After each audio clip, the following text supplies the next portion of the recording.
Recording message मिला क्या? Start हुआ है ना सर? क्यों?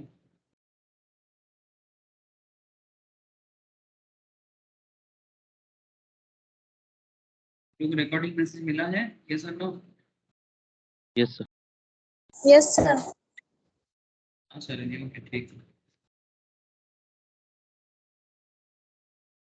ओके सर, चलो ठीक है, स्टार्ट करते हैं। सर बेसिकली चलो सर, बहुत दिन बाद आपका क्लास हो रहा है। बिजनेस लॉ में हम लोग कॉन्ट्रैक्ट एक्ट के थोड़ा डेप्थ में बात कर रहे थे, तो जहाँ से छोड़े थे वहीं से स्टार्ट करते हैं। बीच में दुर्गा पूजा आ गया और थोड़ा सा मेरा लास्ट वीक हेल्थ इश्यूज के कारण मैं नहीं ले पाया, कोई बात नहीं, स्टार्ट करते वापस। अच्छा, now concept is that sir, हम लोग बात कर रहे थे कॉन्ट्रैक्ट एक्ट पे, है ना? और कॉन्ट्रैक्ट एक्ट के अंदर हम लोग बात कर रहे हैं sir other essential elements of contract पे। Other essential elements of contract क्या है, इसके अंदर आपको मैंने काफ़ी सारा पॉइंट डिस्कस किया था, जिसमें अ, आप लोग जिसका भी बेसिक्स ऑफ कॉन्ट्रैक्ट अगर बाई चांस मिस है, एक बार बेसिक्स ऑफ कॉन्ट्रैक्ट जरूर कर लीजिएगा। मतलब बेसिक्स में जैसे कि ऑफर के बारे में, एक्सेप्टेंस के बारे में डिटेल्स बोला हुआ है sir. Offer, acceptance, agreement, enforceable by law, these are one of the very basic and very important part of contract, जिसके बिना कॉन्ट्रैक्ट अधूरा है। ठीक है, अगर किसी को मैंने क्लास लिंक शेयर नहीं किया, प्लीज एक बार याद करके मेरे से क्लास लिंक ले लें और जरूर एक बार रिवाइज कर लें। लेकिन सर हम लोग अदर एसेंशियल में बात कर रहे थे, मतलब एक कॉन्ट्रैक्ट, एक बिजनेस कॉन्ट्रैक्ट या एनी काइंड ऑफ कॉन्ट्रैक्ट, ठीक है, कॉन्ट्रैक्ट इज एवरीवेयर। मतलब लॉ पूरा नहीं होता जब तक कॉन्ट्रैक्ट नहीं होता। मतलब चाहे कितना भी अलग अलग लॉ हम लोग देख लेते हैं, बट जब तक कॉन्ट्रैक्ट नहीं होता है ना, तब तक वो एक प्रॉपर भी लॉ नहीं बन सकता, है ना?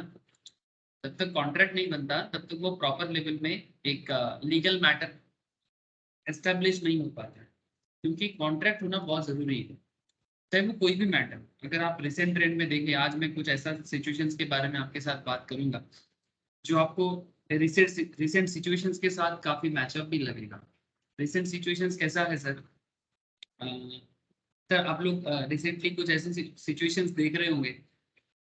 एग्जाम्पल के तौर पे मैं आपको स्टार्टिंग में कुछ प्रैक्टिकल चीज बता देता हूँ। जैसे मानो कि वेस्ट बंगाल में रिसेंटली कुछ सिचुएशन चल रहा है। सिचुएशंस ऑब्वियसली ये एक नेगेटिव सिचुएशन है, ऐसा होना नहीं चाहिए। मतलब एक्चुअली सिचुएशन हो चुका है, अब उसका मतलब मतलब देर आए पर दुरुस्त आए, ऐसे कहते हैं ना सर। मतलब देरी से ये सब हो रहा है, ये सब होना ही नहीं चाहिए। पहला बात है कि लॉ का काम होता है कि वो उसको पहले से ही रोक दे, बट पहले से नहीं रोका गया, बिकॉज लॉ अपने आप को सब, मतलब जो लॉ को बचाने वाले थे वो सब लॉ को खा रहे थे बैठे बैठे। मैं बात कर रहा हूँ सर टीचिंग स्कैम के बारे में। ठीक है, ये जो टीचर रिक्रूटमेंट के ऊपर जो स्कैम हुआ है, जिसको लेके राजनीति भी हो रहा है, मैं राजनीति की वाला बात में नहीं जा रहा। ठीक है, मैं राजनीति वाला मैटर पे बात नहीं करूँगा कि बीजेपी क्या बोल रहा है, सीपीएम क्या बोल रहा है, टीएमसी क्या बोल रहा है, ये मैटर नहीं है। मैटर है हाईकोर्ट का, मैटर है हाईकोर्ट का। अब हाईकोर्ट तो राजनीति नहीं करता है ना सर। हाईकोर्ट किसी पार्टी का मुख्तार नहीं है, वो किसी पार्टी के बिहाफ में केस नहीं लड़ता। ठीक है, उसको जो ठीक लगता है वो अपना डिसीजन लेता है। अगर किसी को लगता है कि हाईकोर्ट ने गलत बोला तो वो सुप्रीम कोर्ट जा सकता है ना? तो ये जो टीचिंग स्कैम हुआ है वेस्ट बंगाल में, मतलब टीचर रिक्रूटमेंट स्कैम, ये स्कैम में क्या हुआ है सर? पार्टी के साथ कनेक्टेड लोग, जो पॉलिटिकली थोड़ा सा कनेक्टेड है, वो क्या किया, पॉलिटिकल पार्टी के कनेक्टेड लोगों को चमचागिरी करके पैसा दिया और फिर जॉब लिया। तो ऐसा बहुत सारा केसेस हुआ है और हाईकोर्ट ने काफी डिटेल्स में ऑर्डर भी दिया है। आई होप आप लोगों के पास ज्यादा अच्छा खबर होगा। मैं डिटेल्स खबर अभी तक तो जुगाड़ नहीं किया कि कितना कैंडिडेट को मतलब हाईकोर्ट ने कैंसिल किया है। अगर आप लोग के पास खबर है तो बोल सकते हो। क्या तोता के पास खबर है कि हाईकोर्ट ने अभी तक कितने का कैंसिल किया है job? Anyone? Good evening sir. हाँ, गुड इवनिंग। नहीं, जिसके पास भी डेटा है मुझे थोड़ा शेयर कर सकते हो सर कि हाईकोर्ट ने अभी तक कितने का जॉब कैंसिल किया टीचिंग रिक्रूटमेंट में? किसी के पास खबर है? वेस्ट बंगाल का खबर जो लोग रखते हैं उनको जरूर पता होगा, बोलो ना। अरे कोई तो बताओ, किसी को नहीं पता हाईकोर्ट कितना जॉब कैंसिल किया? रिसेंट रिपोर्ट है। एनीवन? अरे प्लीज तो बोलो सर, राजनीति का खबर बोल के खबर नहीं रखते ना, कोई बात नहीं सर। मैं मोटा मोटी जितना कुछ 100 के आसपास कुछ ऐसा खबर मुझे मिल रहा था, एग्जैक्टली मैं भी भूल गया sir. But what ever situation जो भी हो, मैं उसके बारे में बात नहीं करूंगा। मैं बस आपको इतना कहना चाहता हूँ कि अगर मैं मानो कि आपने किसी को पैसा दिया जॉब पाने के लिए, और फिर मानो कि बाद में वो बंदा आपको जॉब, पैसा लेने के बाद भी आपको जॉब नहीं दिया, तो ये जो आपके बीच में कॉन्ट्रैक्ट हुआ था, बात समझे सर, ठीक है? आपने किसी को पेमेंट दिया, ठीक है, आपने किसी को फीस दिया, किसके लिए फीस दिया? कि ताकि वो आपको जॉब प्रोवाइड करे, ठीक है? और बाद में वो आपसे पैसा लेके जॉब नहीं दिया। Now my question is that, क्या ये वैलिड कॉन्ट्रैक्ट है? इतना तो बता दो सर। ये कोई डेटा नहीं पूछा मैंने, मैं बस आपको पूछा क्या ये कॉन्ट्रैक्ट वैलिड है? हेलो? No sir. ठीक है, ये इलीगल कॉन्ट्रैक्ट है। और सबसे बड़ा बात, ये ऑपोज टू पब्लिक पॉलिसी है। ऐसा कॉन्ट्रैक्ट आप कर ही नहीं सकते, इस तरह का कॉन्ट्रैक्ट आप कर ही नहीं सकते। अब कोई बोलेगा सर क्यों? वो पैसा तो वापस कर देगा ना, क्योंकि उसने पैसा लिया था जॉब देने के लिए, वो फेलियर किया तो पैसा वापस कर दे। सर ये क्लेम जब करने जाएगा ना, तो दोनों ही जेल में जाएगा। मतलब कहाँ क्लेम करेगा? कोर्ट में जाएगा, और कोर्ट ये मैटर को डील ही नहीं करेगा।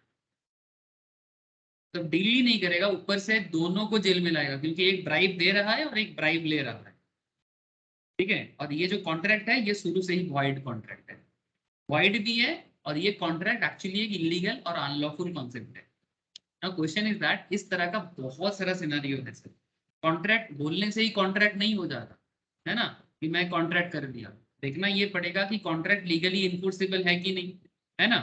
तो ऐसा ही कुछ और गजब गजब सिनेरियो है सर, जो मैं आज के क्लास में आपके साथ डिस्कस करूंगा।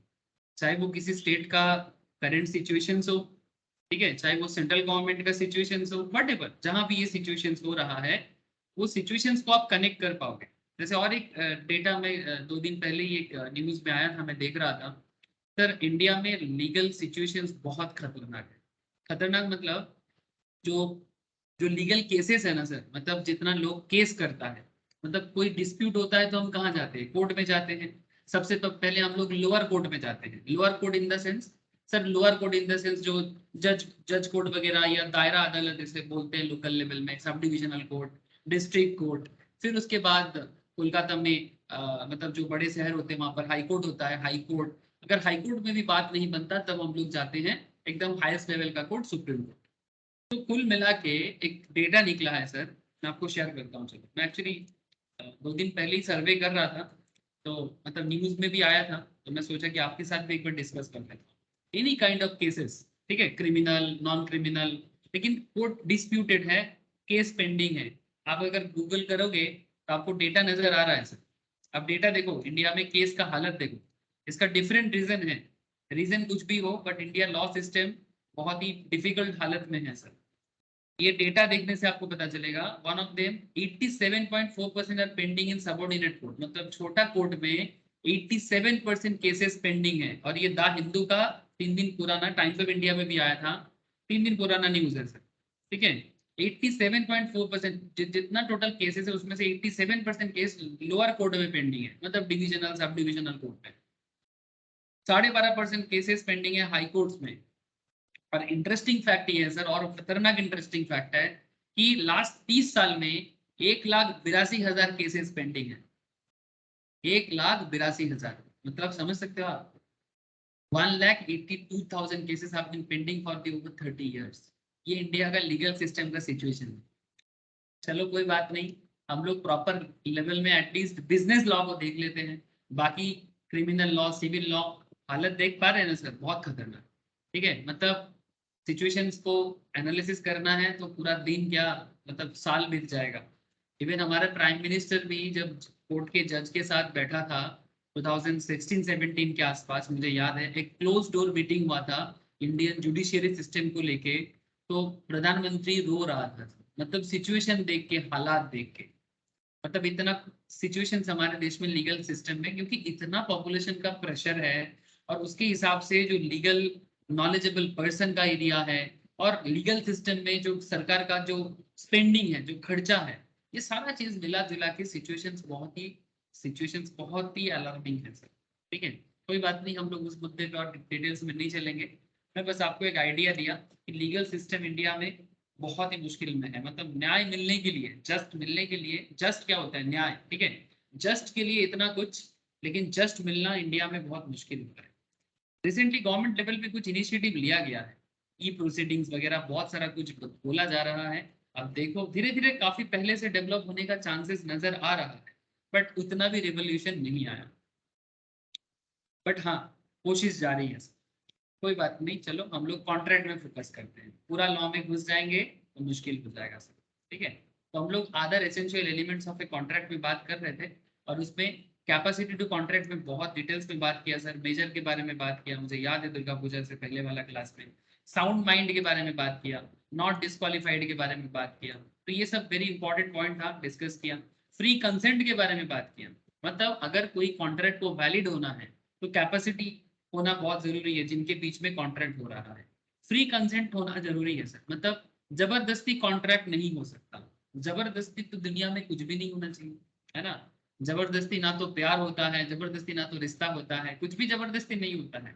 फ्रीडम होना चाहिए ना, किसी भी चीज में जबरदस्ती अच्छा बात नहीं है। ना तो आपका विश्वास जबरदस्ती कोई ले सकता है, ना तो जबरदस्ती किसी पे भरोसा किया जा सकता है। ठीक है, कुछ भी पॉसिबल नहीं है सर। मतलब ये जो जो कोई भी चीज जबरदस्ती होता है ना, वो बहुत ही खतरनाक हो जाता है सर। कोई बात नहीं, कॉन्ट्रैक्ट भी वही बात कहते हैं सर। कॉन्ट्रैक्ट भी वही बात कहते हैं, फ्री माइंड पे काम करो। ठीक है, अगर कोई भी पर्टिकुलर कॉन्ट्रैक्ट फ्रीली नहीं हो रहा है ना, इसका मतलब ये है कि वो कॉन्ट्रैक्ट या तो वॉइड हो जाएगा या तो वाइडेबल हो जाएगा। ठीक है, और वाइडेबल होता है एग्रीड पार्टी की तरफ से। इसके ऊपर काफी क्वेश्चन का आंसर हम लोगों ने किया, एग्रीड पार्टी, वाइडेबल कॉन्ट्रैक्ट। ठीक है, तो जैसे हम लोग कुछ इंपॉर्टेंट पॉइंट में बात कर रहे थे कि फ्री कंसेंट, मतलब मानो दो पार्टी के बीच में कॉन्ट्रैक्ट हो रहा है, दो इंसान के बीच में कॉन्ट्रैक्ट हो रहा है, दो बिजनेस पार्टनर के बीच में कॉन्ट्रैक्ट हो रहा है, एनी काइंड ऑफ कॉन्ट्रैक्ट। ठीक है, नॉट कॉज्ड बाय कोर्शन, मतलब मारपीट दंगा मत करो यार, मारपीट दंगा धमकी ये सब मत करो। ठीक है, जबरदस्ती कोर्शन क्या होता है, लोगों को डराना, धमकाना, मारना, पीटना, ये सब करके लोगों से कॉन्ट्रैक्ट करना। अंडू इन्फ्लुएंस, जो थोड़ा पावरफुल पोजीशंस पे होते हैं किसी भी रिलेशन में, जो थोड़ा पावरफुल पोजीशंस पे होते हैं, वो अंडू इन्फ्लुएंस कर सकता है। जैसे एम्प्लॉयर एम्प्लॉय पे कर सकता है, पेरेंट्स चिल्ड्रन पे कर सकता है, टीचर स्टूडेंट पे कर सकता है, डॉक्टर पेशेंट पे कर सकता है। ठीक है, इंजीनियर अपने क्लाइंट पे कर सकता है। डिफरेंट काइंड ऑफ, मतलब जो थोड़ा सा पावरफुल पोजीशंस पे है वही अंडू इन्फ्लुएंस कर सकता है। मैंने इसके बारे में भी बात किया सर। फिर मैंने ये भी बात की सर, फ्रॉड के बारे में और मिसरिप्रेजेंटेशन के बारे में बात किया। मैंने और एक चीजों के बारे में बात करना स्टार्ट किया था, दैट इज मिस्टेक। मिस्टेक क्या है, ठीक है, ये मैं आज बताऊंगा। एक मिस्टेक के बारे में बताऊंगा, और फिर मैं आपके लेके जाऊंगा sir lawful consideration and object के बारे में, और नॉट एक्सप्रेसली डिक्लेयर्ड वॉइड के बारे में। ये क्या कॉन्सेप्ट है, चलो आगे आगे देख लेते हैं। ठीक है, ये क्या कॉन्सेप्ट है, आगे आगे देख लेते हैं। तो सबसे पहले थोड़ा मिस्टेक, जो मिस्टेक क्या होता है, मतलब मिस्टेकिंगली भी कई बार कॉन्ट्रैक्ट हो जाता है। अब मिस्टेक को किस लेवल में बिजनेस लॉ या कॉन्ट्रैक्ट एक्ट देखता है, उसे देखना है। अगर बाय मिस्टेक कोई कॉन्ट्रैक्ट हो जाए और उसमें कोई गड़बड़ हो जाए, कोई डिस्प्यूट हो जाए, तो उसके बारे में लॉ क्या कहता है। ठीक है, जैसे हम लोग क्वेश्चन भी देखा, अंडर इन्फ्लुएंस भी देखा। अगर मुझे पता है शायद दुर्गा पूजा गया बीच में, थोड़ा फेस्टिव मोड, अभी भी फेस्टिव मोड तो ऑन है, आई नो सबका ऑन है, क्योंकि अभी भी दिवाली बाकी है। ठीक है, जब तक दिवाली और भाई दूज नहीं जाता, फेस्टिव मोड ऑफ होना मुश्किल है, बिकॉज हम लोग भारतीय हैं और ये भारत का सबसे बड़ा त्योहार का टाइम चल रहा है। October is our festive month exactly. ठीक है, और अक्टूबर में किसी को रोकना नामुमकिन है, बट फिर भी बीच बीच में जितना हो सके पढ़ाई करते रहो सर। ठीक है, मैं आपको फेस्टिव करने में मना कभी नहीं करता। ठीक है, फेस्टिव करो, बट थोड़ा सा मतलब हो जाओ, बट होके भी थोड़ा सा मतलब अपने आप को बना के रखो सर। ठीक है, आप लोग मेरे से ज्यादा स्मार्ट हो, मुझे पता है। अच्छा, क्वेश्चन अंडू इन्फ्लुएंस, ये इसके बारे में और बात नहीं करना है, बहुत किया बात मैंने। फ्रॉड मिसरिप्रेजेंटेशन के बारे में मैंने बात किया आप लोगों के साथ, छोड़ते हैं। चलो चलो मिस्टेक के बारे में बात करते हैं। सर मिस्टेक क्या है, सर मिस्टेक दो तरह का हो सकता है। मिस्टेक दो तरह का हो सकता है सर, एक मिस्टेक ऑफ लॉ और दूसरा होता है mistake of fact. Now question is that sir mistake of law क्या है और मिस्टेक ऑफ फैक्ट क्या है, सर ये भी जानना पड़ेगा। अच्छा, मिस्टेक ऑफ लॉ में अगर आप नजर डालें, मिस्टेक ऑफ लॉ में नजर डालें, तो इसमें दो दो दो कॉन्सेप्ट दिख रहा है सर। एक मिस्टेक ऑफ इंडियन लॉ और एक mistake of foreign law. Sir इसमें फॉरेन कहाँ से आ गया? कोई बात नहीं सर, फॉरेन लॉ मिस्टेक होने से क्या होता है वो भी आपको मैं बताऊंगा, ठीक है। Mistake of Indian law and mistake of foreign law. अच्छा, मिस्टेक ऑफ फैक्ट में दो कॉन्सेप्ट होता है सर, एक होता है बायलैटरल, एक होता है यूनिलैटरल। सर बायलैटरल मतलब दो तरफा, यूनिलैटरल मतलब एक तरफा, ठीक है। अच्छा, बायलैटरल में भी कुछ और कॉन्सेप्ट होता है, जैसे mistake as to subject matter, mistake as to possibility of performance. तो mistake as to subject matter में भी कुछ और पॉइंट होते हैं, जैसे कि quality, existence, identity, title, price, quantity, ये बायलैटरल कॉन्सेप्ट में आता है। और mistake as to possibility of performance में लीगल एंड फिजिकल मैटर आता है। और यूनिलैटरल में आइडेंटिटी ऑफ पर्सन, चार्टर और रिटन डॉक्यूमेंट, ये सब सामने आ जाता है। सर क्या है, कुछ समझ में नहीं आ रहा है? कोई बात नहीं सर, समझाते हैं ना कि मिस्टेक क्या हो सकता है, मिस्टेक ऑफ लॉ क्या हो सकता है और मिस्टेक ऑफ फैक्ट क्या हो सकता है, इसका डिटेल्स जानकर होना बहुत जरूरी है sir. As a chartered, as a company secretary, as a cost accountant, इतना लॉ तो जानना जरूरी है सर, बिकॉज आप लोग बिजनेस का बॉस बनोगे, ठीक है। और बिजनेस बॉस, अगर बॉस मतलब सर देखो, एक चार्टर्ड अकाउंटेंट, एक कंपनी सेक्रेटरी और एक कॉस्ट अकाउंटेंट पे ही इंडिया का पूरा बिजनेस का जो स्पाइनल कॉर्ड है ना टिका हुआ है, ठीक है। इंडिया का जो बिजनेस स्पाइनल कॉर्ड है, जैसे हर चीज का एक स्पाइनल कॉर्ड होता है, जैसे बिजनेस का स्पाइनल कॉर्ड ये तीन चीज है सर, ठीक है। मतलब रीढ़ की हड्डी बोलते हैं ना, वही मतलब रीढ़ की हड्डी है ये सर। अब ये टूट गया ना, अगर इनका कहीं पर भी गड़बड़ हो गया, मतलब मानो कि और जितना ये रीढ़ की हड्डी स्ट्रांग होगा, मतलब स्पाइनल कॉर्ड जितना स्ट्रांग होगा, चार्टर्ड अकाउंटेंट, कंपनी सेक्रेटरी और कॉस्ट अकाउंटेंट, ये तीन जो पिलर है ना इंडियन बिजनेस एनवायरनमेंट में, मतलब इसका इतना नीड और ज्यादा है, मैं आपको बोल के खत्म नहीं कर सकता। और नॉलेज वाइज भी इनको उसी लेवल का परफॉर्मेंस देना पड़ेगा। तो चलो सर, समझते हैं, जानते हैं, पहचानते हैं। अच्छा, mistake, mistake may be defined as innocent or erroneous belief which leads the party to misunderstand others। मतलब जिसमें ऐसा कुछ एरर हो जाता है, ठीक है। जैसे इनोसेंट और एररनेस, या तो आप इनोसेंटली मतलब बिना जान के, एररनेसली जान के या थोड़ा ना जान के, गलती हो गया, भूल हो गया, ठीक है। which leads the party to misunderstand the others, मतलब एक दूसरे को मिसअंडरस्टैंड कर देता है, ठीक है। मिस्टेक में भी आइदर बायलैटरल और यूनिलैटरल। जैसे कल मेरे साथ ऐसा एक हुआ है सर, मैंने मार्केट गया था कुछ खरीदने के लिए, तो मैंने कुछ क्या दुकान बोलूँ उसको, इट्स लाइक स्नैक्स का कुछ दुकान था, ठीक है सर। तो स्नैक्स शॉप, ये रियल बात कर रहा हूँ, कल ही हुआ है सर, ठीक है। मैंने स्नैक्स परचेज करने गया, तो उसमें मैंने डिफरेंट काइंड ऑफ स्नैक्स खरीद रहा था, like banana chips, potato chips, मूंग, क्या बोलते हैं उसको, जैसे मूंग दाल का एक होता है ना सर, तो मूंग दाल भाजा, ऐसा कुछ होता है, बहुत अच्छा लगता है नॉर्मल टाइम पे चाय के साथ। तो ऐसे ही कुछ चीजें मैं ले रहा था, तो ऐसे मैंने 7 to 8 आइटम्स मैंने दुकान से लिया। घर आके देखा एक आइटम मिसिंग है। मोस्ट प्रोबेबली मुझे एक आइटम था, वो गुजराती में बहुत खाते हैं सर, जो क्या बोलते हैं, पपड़ी बोलता है, ठीक है। गुजराती लोगों का एक बहुत ज्यादा पॉपुलर है, बट आजकल सभी कोई खाते हैं, जो चानाचूर के अंदर भी रहते हैं उसको पपड़ी बोलते हैं, ठीक है। तो इट्स लाइक कि 7 to 8 आइटम्स में तो पपड़ी मिसिंग था, ठीक है। तो अब पपड़ी मिसिंग हो गया, अब मैं आके, लेकिन मैंने पेमेंट किया कि नहीं किया मुझे समझ में नहीं आ रहा है, लेकिन मैंने दिया था दुकानदार को कि दादा ये वाला भी पैक कर दीजिएगा। उसने लिया तो मेरे हाथ से, बट देने के टाइम पे, और मैंने एक गलती किया कि मैंने उनसे ना, मतलब वो बिल मांगना भूल गया, और मैंने जल्दी में उनको पूरा पेमेंट जितना बोला दे दिया, और क्या क्या मेरे को दिया वो दिखाया, बोला भी, बट बिल मैंने नहीं लिया। और ना लेने के कारण उसमें क्या क्या आइटम था वो मैचअप करना थोड़ा मुश्किल हो गया। तो घर आके मैं देख रहा हूँ कि ये आइटम मिसिंग है। अब ये या तो मिस्टेक मेरे तरफ से हुआ है, या फिर मिस्टेक उनके तरफ से हुआ है, या फिर दोनों की तरफ से हुआ है। तो ये मिस्टेक है सर, ठीक है। या तो इनोसेंटली हुआ है, या फिर इरोनसली बिलीफ, ठीक है, इरोनस बिलीफ हुआ है, कुछ भी एक हुआ है सर। तो लेकिन ये एक मिस्टेक है, ठीक है, ये एक मिस्टेक है। तो बाद में मैं सोचा कि उसको जाके बोलूंगा सर, और मुझे टाइम नहीं मिला। भाई को मैं बोल रहा था कि थोड़ा जाके बात करोगे क्या, तो बोला कि भाई देखो जिनसे हुआ है वही जाके बात करे तो ज्यादा अच्छा है, ठीक है। तो पॉइंट इज दैट, ये ऐसे मिस्टेक, छोटा मोटा मिस्टेक के बारे में मैंने आपको बताया, ऐसे बड़ा लेवल का मिस्टेक भी हो सकता है, ठीक है। तो ऐसा मिस्टेक होने पे उस बिजनेस कॉन्ट्रैक्ट का या बिजनेस डील का क्या, यहाँ पर एक पपड़ी का बात नहीं था। पपड़ी समझते हो ना, जो चानाचूर के अंदर, मिक्सचर के अंदर होता है, ठीक है। चाय के साथ लोग नॉर्मली एज ए स्नैक्स भी लेते हैं, ठीक है। तो ये छोटा मोटा एक मे बी 30-40 रुपीज का मैटर था, तो मैंने शायद चुप कर गया। अगर ये 30,000 का प्रोडक्ट होता तो 30,000 छोड़ो, अगर 3,000 का मैटर होता तो तो मटेरियल मैटर हो जाता। मटेरियल मतलब वैल्यूएबल, ठीक है। अगर 30 की जगह 3000 का होता, 30,000 का होता या 3 लाख का होता, तो मैं जरूर दुकानदार के पास जाता, इंटीमेट करता। क्योंकि 30 रुपीज का है तो थोड़ा सा मैं इग्नोर कर सकता, इसे इसको भी इग्नोर करना नहीं चाहिए, ठीक है। लेकिन बिकॉज इट्स 30 रुपीज में भी इग्नोर किया जा सकता है। बट 3000 होता, 3 लाख होता, 30 लाख होता, तो ये मिस्टेक के बारे में जरूर बातचीत होता सर, है ना सर। तो ऐसे बड़े से छोटे से लेके बड़ा मिस्टेक बिजनेस कॉन्सेप्ट में क्रिएट होता है, और हमें इस चीज का लॉ के थ्रू से सोल्यूशन ढूंढना है कि लॉ क्या कहता है। तो bilateral mistake is when both the parties to contract under a mistake. जब दोनों पार्टी, ठीक है, दो बायर सेलर है, या जो दोनों के बीच में कॉन्ट्रैक्ट हुआ है, जब दोनों पार्टी किसी पर्टिकुलर मैटर में इन्वॉल्व होता है, दोनों की तरफ से मिस्टेक हुआ है, तो that is called bilateral. And unilateral mistake is only when one party in the contract is under a mistake. And effect of mistake on validity of contract, मतलब बिग क्वेश्चन इज सर कि जब contract में mistake, effect of mistake मतलब mistake हो गया, अब इसका validity को लेके क्या करें। मिस्टेक तो हो गया, अब इसका वैलिडिटी को लेके क्या करें।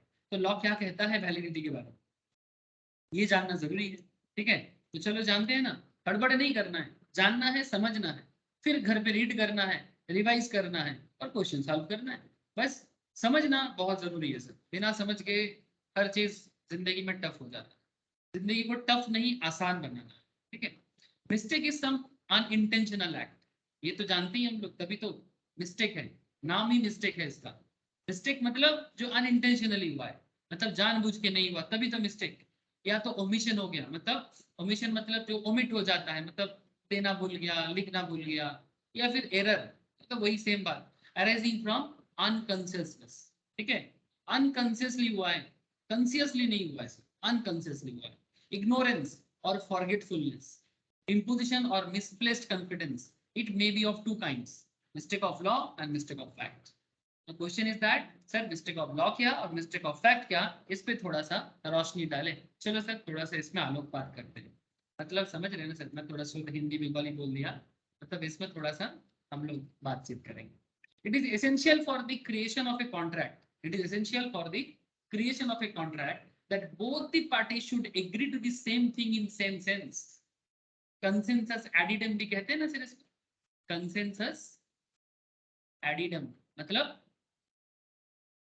आप जिस पर्टिकुलर प्रोडक्ट को लेके, जिस पर्टिकुलर सर्विस को लेके बात कर रहे हो, सेम थिंग सेम सेंस पे होना बहुत जरूरी होता है, ठीक है। That is a very important part. जो दोनों पार्टी के बीच में कॉन्ट्रैक्ट होता है ना, वो सेम चीज को सेम टाइम पे, सेम प्रोडक्ट पे, सेम सर्विस पे जानबूझ के हाँ बोले, जानबूझ के ना बोले, जो भी है, हाँ है तो हाँ है, ना है तो ना है, but same thing in same sense होना चाहिए। That is consensus ad idem, it's a Latin phrase, consensus ad idem. जैसे if two person enter into a contract, each of them thinking about different subject matter, दोनों बंदे के बीच में contract हो रहा है, दो इंसान के बीच में, दो पार्टी के बीच में, दो बिजनेस के बीच में, दो कंपनी के बीच में, दो पार्टनरशिप के बीच में, ठीक है, कॉन्ट्रैक्ट हो रहा है, ठीक है, डिफरेंट सब्जेक्ट मैटर, बट दोनों के बीच में कॉन्ट्रैक्ट हो रहा है और दोनों डिफरेंट सब्जेक्ट मैटर के बारे में सोच रहे हैं। मतलब बंदा बोल रहा है फुटबॉल, अगला सोच रहा है क्रिकेट, कुछ समथिंग लाइक दैट, ठीक है। कोई बोल रहा है बस के बारे में, बंदा सोच रहा है टैक्सी के बारे में, ठीक है। मतलब कुछ भी अलग चीज, ठीक है। बंदा बोल रहा है लाल घोड़ा, अगला सोच रहा है सादा घोड़ा, ठीक है।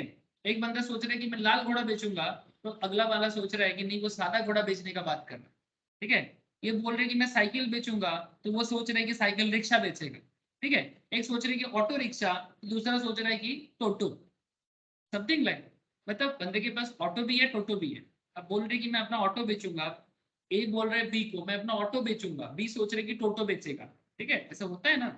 तो इस तरह का मतलब कंसेंसस एडिडम नहीं होता है, सेम थिंग सेम सेंस में नहीं होता है, डिफरेंट सब्जेक्ट मैटर पे दोनों सोच रहा है, नो कॉन्ट्रैक्ट विल अराइज। अगर ऐसा है तो कोई भी कॉन्ट्रैक्ट अराइज नहीं होगा, and as a result mistake may lead to contract towards वॉइडनेस।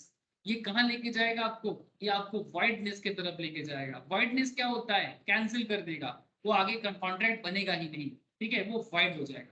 its effect can be broadly studied as a mistake of law. A mistake of law does not render a contract void, as one cannot take excuse of ignorance of the law of his own country. यहाँ पर एक बहुत interesting बात कह दिया sir, एक बहुत interesting बात कह दिया। A mistake of law does not render a contract void, as one cannot take excuse of ignorance of law of his own country. मतलब सर हमें अपने देश का कानून नहीं पता, ये कोई एक्सक्यूज नहीं हो सकता। मतलब हर किसी को लॉ पढ़ना चाहिए क्या? सर लॉ पढ़ना चाहिए कि नहीं पता, पर लॉ जानना चाहिए। हर कोई एलएलबी करेगा क्या? पता नहीं सर। हर कोई एलएलबी करे या ना करे, हर कोई सीए सीएस सीएमए का पढ़ाई करे या ना करे, बट पता होना चाहिए। सर क्या बात करते हो? रिक्शा वाला, ऑटो वाला, टोटो वाला, लेबर का काम करने वाला, या जो इंजीनियर हो रहा है, जो साइंटिस्ट हो रहा है, मतलब जो लीगल प्रोफेशन या कॉमर्स प्रोफेशन के साथ कनेक्ट नहीं होगा, क्या उसे भी लॉ जानना चाहिए? Yes, ignorance of law is not an excuse. Ignorance of an law is not an excuse. आप कभी भी ये नहीं बोल सकते कि मुझे अपने कंट्री का लॉ नहीं पता, इसलिए मेरे से गलती हो गया तो मुझे माफ कर दिया जाए। ऐसा कहना मुश्किल है सर, और ऐसा आप बोल भी नहीं सकते सर। मतलब हर किसी को लॉ पढ़ने के लिए चालू हो जाए? हाँ सर चालू हो जाए। रिसेंटली सेंट्रल गवर्नमेंट की तरफ से एक मीटिंग हुआ था, उस मीटिंग में ये कहा गया कि लॉ लॉ को सबके लिए अपने मदर टंग में प्रिंट किया जाए। लॉ जो भी लॉ हो, ठीक है, जितना तरह का लॉ देश में चलता है, उसको अपने मदर टंग में, सिंपल लैंग्वेज में, आम आदमी की भाषा में उसको पब्लिश किया जाए, ताकि साधारण लोगों के अंदर लॉ का जो मतलब कंसियसनेस है वो डेवलप हो। ठीक है सर, नॉर्मल शिक्षा लेने में इतना दिक्कत है सर, इतना तो कोई टफ काम नहीं है। स्कूल सिस्टम डब्बा बन चुका है, जैसे इस डब्बा को ना भर्ती करते हैं। मतलब स्कूल में इतना खर्चा करके बिल्डिंग बनाया जाता है, इतना सारा कॉलेज बनाया जाता है। मतलब मैं कभी कभी सोचता हूँ कि देश में 100 स्कूल है, हजार हजार लाख लाख स्कूल है, ठीक है, लाख स्कूल में से या 100 स्कूल में से एक स्कूल या 2 स्कूल ही क्यों अच्छा होगा? हर एक स्कूल क्यों नहीं अच्छा हो सकता? अब किसको किसको टीचर बनाते हो? किसी को भी टीचर बना देते हो, कोई रिक्रूटमेंट सिस्टम नहीं है। हाँ, मतलब ऐसा नहीं कि डिग्री है तो टीचर टीचर बना दिया, पढ़ाना आता है तो टीचर बना। ठीक है, अगर कोई डिग्री ना भी हो तो भी चलेगा, लेकिन पढ़ाना आना चाहिए, स्टूडेंट के साथ कनेक्टिविटी होना चाहिए। ऐसा होना चाहिए शिक्षा व्यवस्था। मुझे नहीं पता कैसे करेगा, बट ये होना चाहिए। मतलब नहीं तो ना कोई भी चीज सीखने में इतना भी प्रॉब्लम नहीं है। आज चाइना या जापान हमसे ज्यादा आगे इसलिए है क्योंकि वो शिक्षा पे बहुत ज्यादा ध्यान दे रहे हैं। Education is the biggest weapon to change the world. Seriously sir, education से ही पूरा दुनिया बदला जा सकता है। ये बहुत फेमस एक इंसान का बात है, नेल्सन मंडेला, साउथ अफ्रीका का बहुत ही फेमस रिवोल्यूशनिस्ट, ब्रिटिश के अगेंस्ट में अकेला लड़ा था। और as a black man, black white के बीच में अफ्रीका में बहुत प्रॉब्लम रहा है, अभी भी है। उस टाइम पे नेल्सन मंडेला 27 ईयर्स जेल में था, उसके बाद वो साउथ अफ्रीका प्रेसिडेंट भी बना। अभी बहुत दिन थे और मतलब जिंदा थे। महात्मा गांधी के साथ भी उनका काफी अच्छा रिलेशन था। तो बहुत सारा कहानी है, चलो कोई बात नहीं। पर एजुकेशन कितना बड़ा चीज है ये उन्होंने भी बहुत बहुत ही सिंपल लाइन में समझाया। तो इट्स पॉसिबल, हर चीज पॉसिबल है। मतलब कई बार हम लोग सोचते हैं कि ये पॉसिबल नहीं है, ऐसा नहीं है सर, एवरीथिंग इज पॉसिबल। वो सोच होना चाहिए, वो मेंटेलिटी होना चाहिए। चलो लॉ में वापस आते हैं। तो क्या बोलते हैं sir? Ignorance of law of his own country, मतलब one can not take excuse of ignorance of the law of his own. But if mistake of law is caused through the inducement of another, the contract may be avoided. मतलब mistake of foreign law is excusable. अगर आप किसी foreign country, मतलब कोई foreigner India में आके अगर कुछ गलत करता है, इसका एक्सक्यूज वो दे सकता है कि मुझे आपके कंट्री में क्या रूल है इसका पता नहीं था। ये एक्सक्यूज आप मे भी दे सकते हो, मे बी आपको चांस दिया जा सकता है। Is excusable as it is treated like a mistake of fact. मतलब जैसे इंडिया में खुलेआम आप बंदूक खरीद नहीं सकते, है ना? बंदूक खरीदने का काफी सारा रूल्स रेगुलेशन है, काफी सारा रीजन है ना? अरे गन सर, गन पिस्तल इस तरह का चीज। लेकिन अमेरिका में आप ओपनली ऐसा खरीद सकते हैं सर, है ना? बहुत ज्यादा टर्म्स एंड कंडीशन नहीं है, बहुत ज्यादा नहीं है, हल्का फुल्का है। ठीक है, मतलब कोई भी गन परचेज कर सकता है। इंडिया में ऐसा पॉसिबल नहीं है। ठीक है, तो अगर कोई फॉरेनर जाके मानो इंडियन गन मार्केट या पिस्तौल मार्केट में जाके पिस्तौल खरीद लिया, उसको लगा के भाई, जैसे हम लोग बचपन में मेला में जाके क्या टॉयज वगैरह खरीदते ना, इस लाइक दैट। तो वो खरीद लिया, उसको पता नहीं इंडिया में लॉ क्या है। ठीक है, तो अगर mistake of foreign law is excusable and is treated like a mistake of fact, contract may be avoided on such mistake. But अगर आप इंडिया में किए हो, ठीक है, तो थोड़ा सोच समझ के करें। ठीक है, अगर आप इंडिया में किए हो और आपका खुद का कंट्री का लॉ है, आप बाद में एक्सक्यूज मत देना कि मुझे पता नहीं।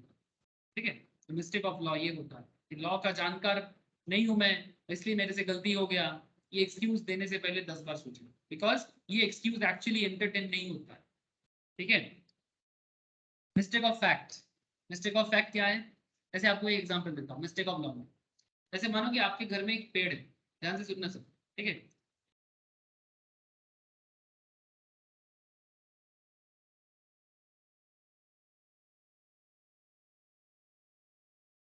एक छोटा सा इमेज देता हूँ आपको, ये ऐसा घर के अंदर नहीं, एक ऐसे बताऊँ, हाँ चलो ये यही वाला लो। चलो ये लोग क्या किया, ट्री को बचा के, ठीक है, ट्री को बचा के घर बना दिया, चलो बहुत अच्छा काम किया। लेकिन आपका मन हुआ कि आप ये ट्री काटना चाहते हो, ध्यान से समझना सर, आप ये ट्री काटना चाहते हो, आपके घर के बीच में हुआ है, तो क्या काट दोगे सर? किसको किसको लगता है कि ये ट्री आप काट सकते हो? ट्री है, कोई पौधा नहीं सर। मतलब ऐसा नहीं कि कोई लाव का पेड़ उग गया या कुमड़ा का पेड़ उग गया, मतलब कोई भी जो बेसिकली किसी और को पकड़ के चलता है, ऐसा वाला जो पेड़ नहीं होता वो, तो उसको क्या बोलते हैं उसको, लाइक मतलब जो बेसिकली पौधा होता है, ऐसा नहीं, ऐसा पेड़, ठीक है, ट्री, लाइक मैंगो का पेड़ या सॉल का पेड़ या जो भी एक ट्री की तरह होता है, ठीक है। क्या आप ये ट्री काट सकते हो सर क्योंकि आपके बीच, घर के बीच में आ गया है तो? प्लीज टेल मी।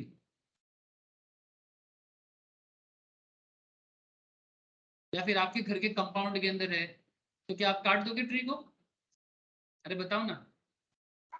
हाँ सर केटे दो।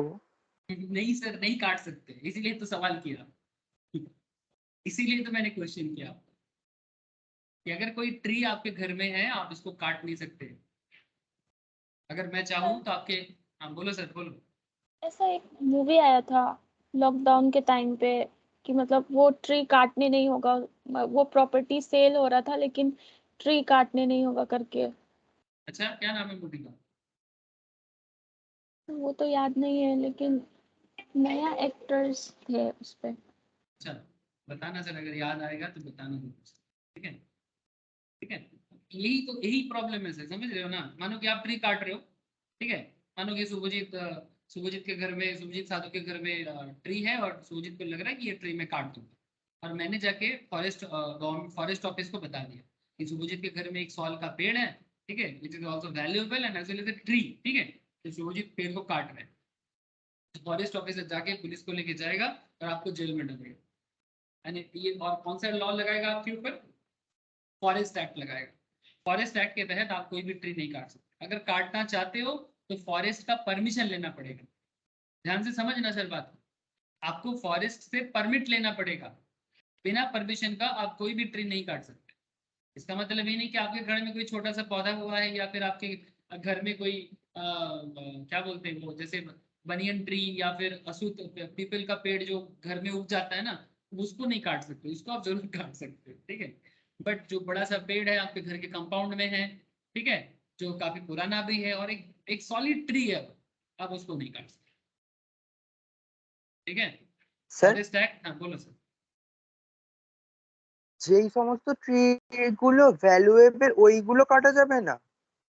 हाँ, मैंने मतलब ट्री क्या होता है जिसको सॉलिड ट्री बोल सकते हैं, मतलब मान कि तेरे घर पे पंकिन का पेड़ उगा है, तो उसको तो ट्री नहीं बोलते ना, ट्री जो होता है, ठीक है। अब कोई मान तेरे घर में एक छोटा सा क्या बोलते हैं जौबा का पेड़ है, ठीक है, जो एक बहुत बड़ा भी नहीं है, एक नॉर्मल सा है, तुम उसको जरूरत पड़ने से काट सकते हो सर, उसमें उसको लेके कोई केस नहीं बनता है। ट्री लाइक जो ट्री होता है, ठीक है, जैसे मानो कि सॉल्ट ट्री, ठीक है, जैसे जैसे हम लोगों का जो नेटिव है झाड़ग्राम में, ठीक है, तो झाड़ग्राम का जंगल दिखाता है आपको, हम लोग वहाँ पर झाड़ग्राम में ना हर किसी के घर में ऐसे ट्री नॉर्मल है सर, ठीक है, मैं आपको दिखाता हूँ। घूमने के लिए भी लोग जाते हैं सर, टूरिस्ट प्लेस भी है, ऐसे भी ठंड का मौसम है ना, अभी बहुत ज़्यादा भीड़ होता है इधर, ठीक है। तो ये जो इमेज आपको मैं दिखा रहा हूँ एग्जैक्टली ऐसा ही होता है। तो अभी अभी तो बारिश का मौसम चल रहा है, अभी भी खत्म नहीं हुआ। ऐसा ट्री ना हम लोग के वहाँ पर हर किसी के घर में, मतलब ये सॉल का पेड़ है, ठीक है, और ये ना आपको आसपास में हर घर में दिख जाएगा।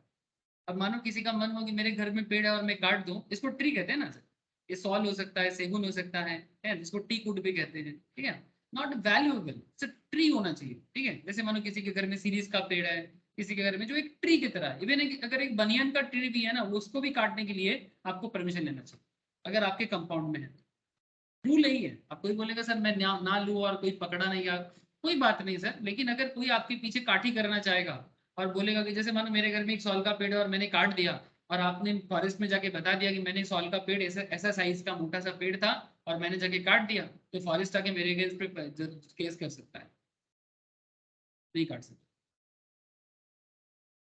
समझ रहे? ट्री होना चाहिए, ऐसे ही बात है। ऐसे झारग्राम एरिया में या उड़ीसा में, झारखंड एरिया में हर किसी के घर में ऐसे ट्री होता है। जंगल चोरी भी बहुत हो रहा है, बट ये एक्ट में इसलिए बनाया गया क्योंकि जंगल क्या है सर, आप लोग जानते हो, forest is all about oxygen. ठीक है, सो फॉरेस्ट किसी का अपना नहीं है। ठीक है, फॉरेस्ट किसी का अपना चीज नहीं, फॉरेस्ट भी किसी का अधिकार नहीं। ठीक है, फॉरेस्ट सबका है। समझ रहे हो सर?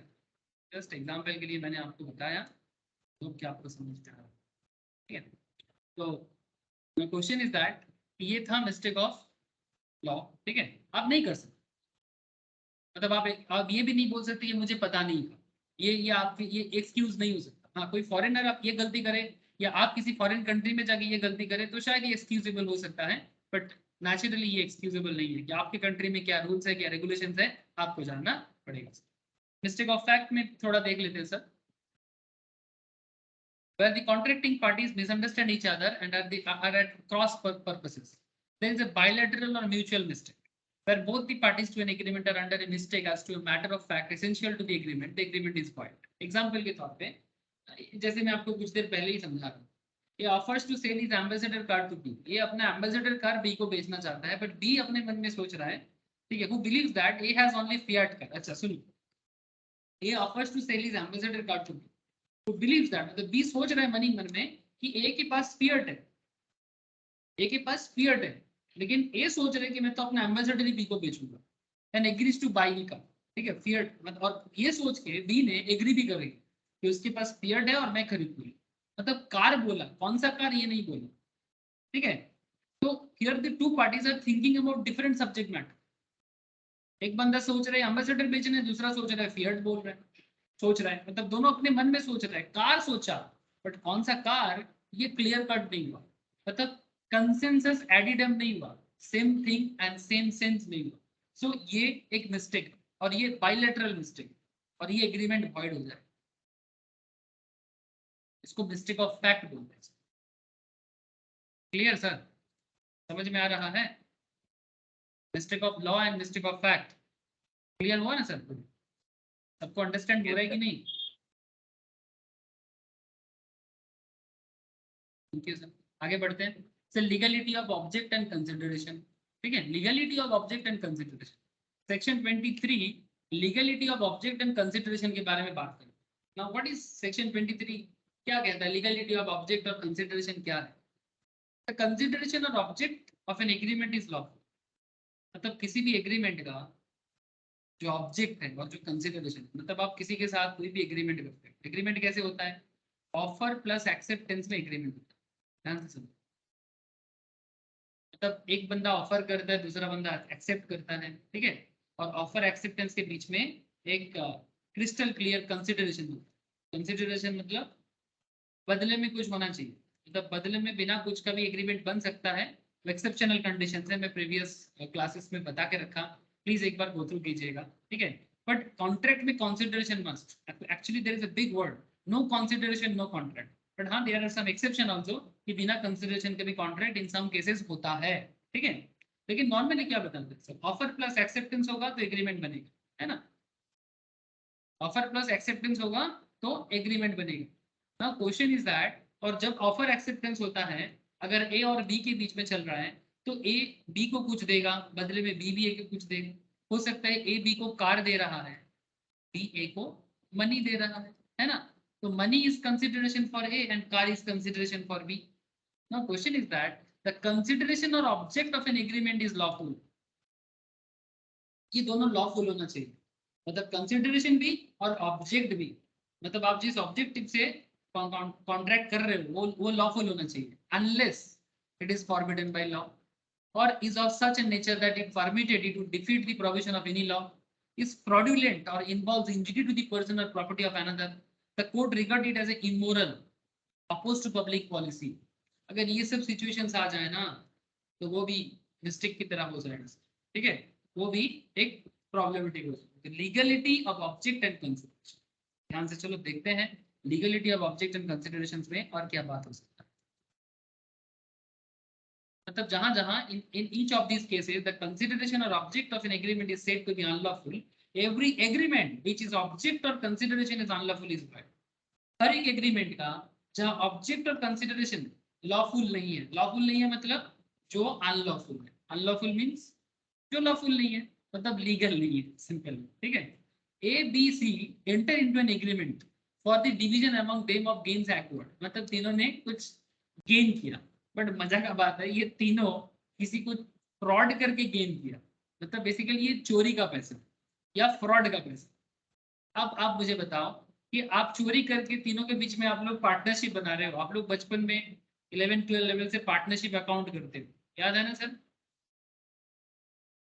पार्टनरशिप अकाउंट अभी भी करते हो जो लोग फाउंडेशन लेवल का अकाउंट्स कर रहे हैं सर, वहां पर भी पार्टनरशिप अकाउंट्स पढ़ाई हो रहा है सर. उसमें ऐसे होता है ना, A B C enters into an agreement to share their profit in 1:1:1 ratio, ऐसे करके पढ़ते हो कि नहीं पढ़ते, है ना? अब मानो कि ए बी सी तीन चोर, ठीक है, तीनों ने चोरी किया और फिर अपने बीच में एक अकाउंटेंट को रखा, मतलब एक लॉयर को रखा और लॉयर को बोल रहे हैं कि भाई एक ड्राफ्ट बनाओ और उसमें लिखो, ठीक है, कि A B C enters into an agreement for the division among the gains acquired और टू बी एक्वायर्ड, मतलब या तो एक्वायर कर लिया है या तो एक्वायर करेगा, बाय देम बाय फ्रॉड, ठीक है. अब सोचो पार्टनरशिप में कोई प्रॉब्लम नहीं है, बट आपका ऑब्जेक्टिव गलत है ना सर, आप समझ रहे हो ना? आप जो ऑब्जेक्टिव के साथ एग्रीमेंट बना रहे हो ना, आपका ऑब्जेक्ट गलत है, चोरी करना गलत है सर. तो चोरी से चुरा हुआ पैसा वो भी गलत है ना? The agreement is void as its object. Agreement क्यों वॉइड है? बिकॉज इसका ऑब्जेक्ट गलत है. तो acquisition of gains by fraud is unlawful. तो जो चीज अनलॉफुल है, अनलॉफुल चीजों पे अगर आप कॉन्ट्रैक्ट बनाते हो वो भी अनलॉफुल है और ऑटोमेटिकली वॉइड है, ठीक है. A promises to B to abandon a prosecution. A B को प्रॉमिस कर रहा है कि मेरे अगेंस्ट में जो केस चल रहा है उसको हटा दे, ध्यान से समझना. A promises to B to abandon a prosecution which he had instituted against B for robbery. robbery मतलब आप समझ ही सकते हो, डकैती या फिर robbery, चोरी, ठीक है.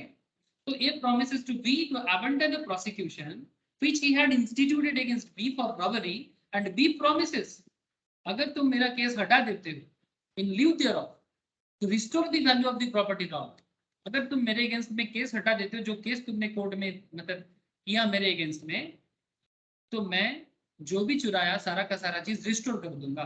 रिस्टोर मतलब वापस कर दूंगा. क्या ये एग्रीमेंट चलेगा सर? क्या ये एग्रीमेंट चलेगा? मानो कि मैंने आपका कोई चीज चोरी कर लिया, ठीक है, चोरी करने के बाद आपने मेरे अगेंस्ट में कोर्ट में केस ठोका कि सर ने मेरा चीज चोरी कर लिया वैल्यूएबल, ठीक है.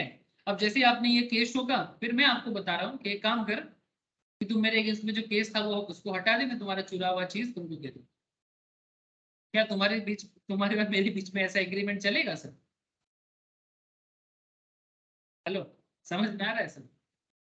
अरे नहीं चलेगा ना.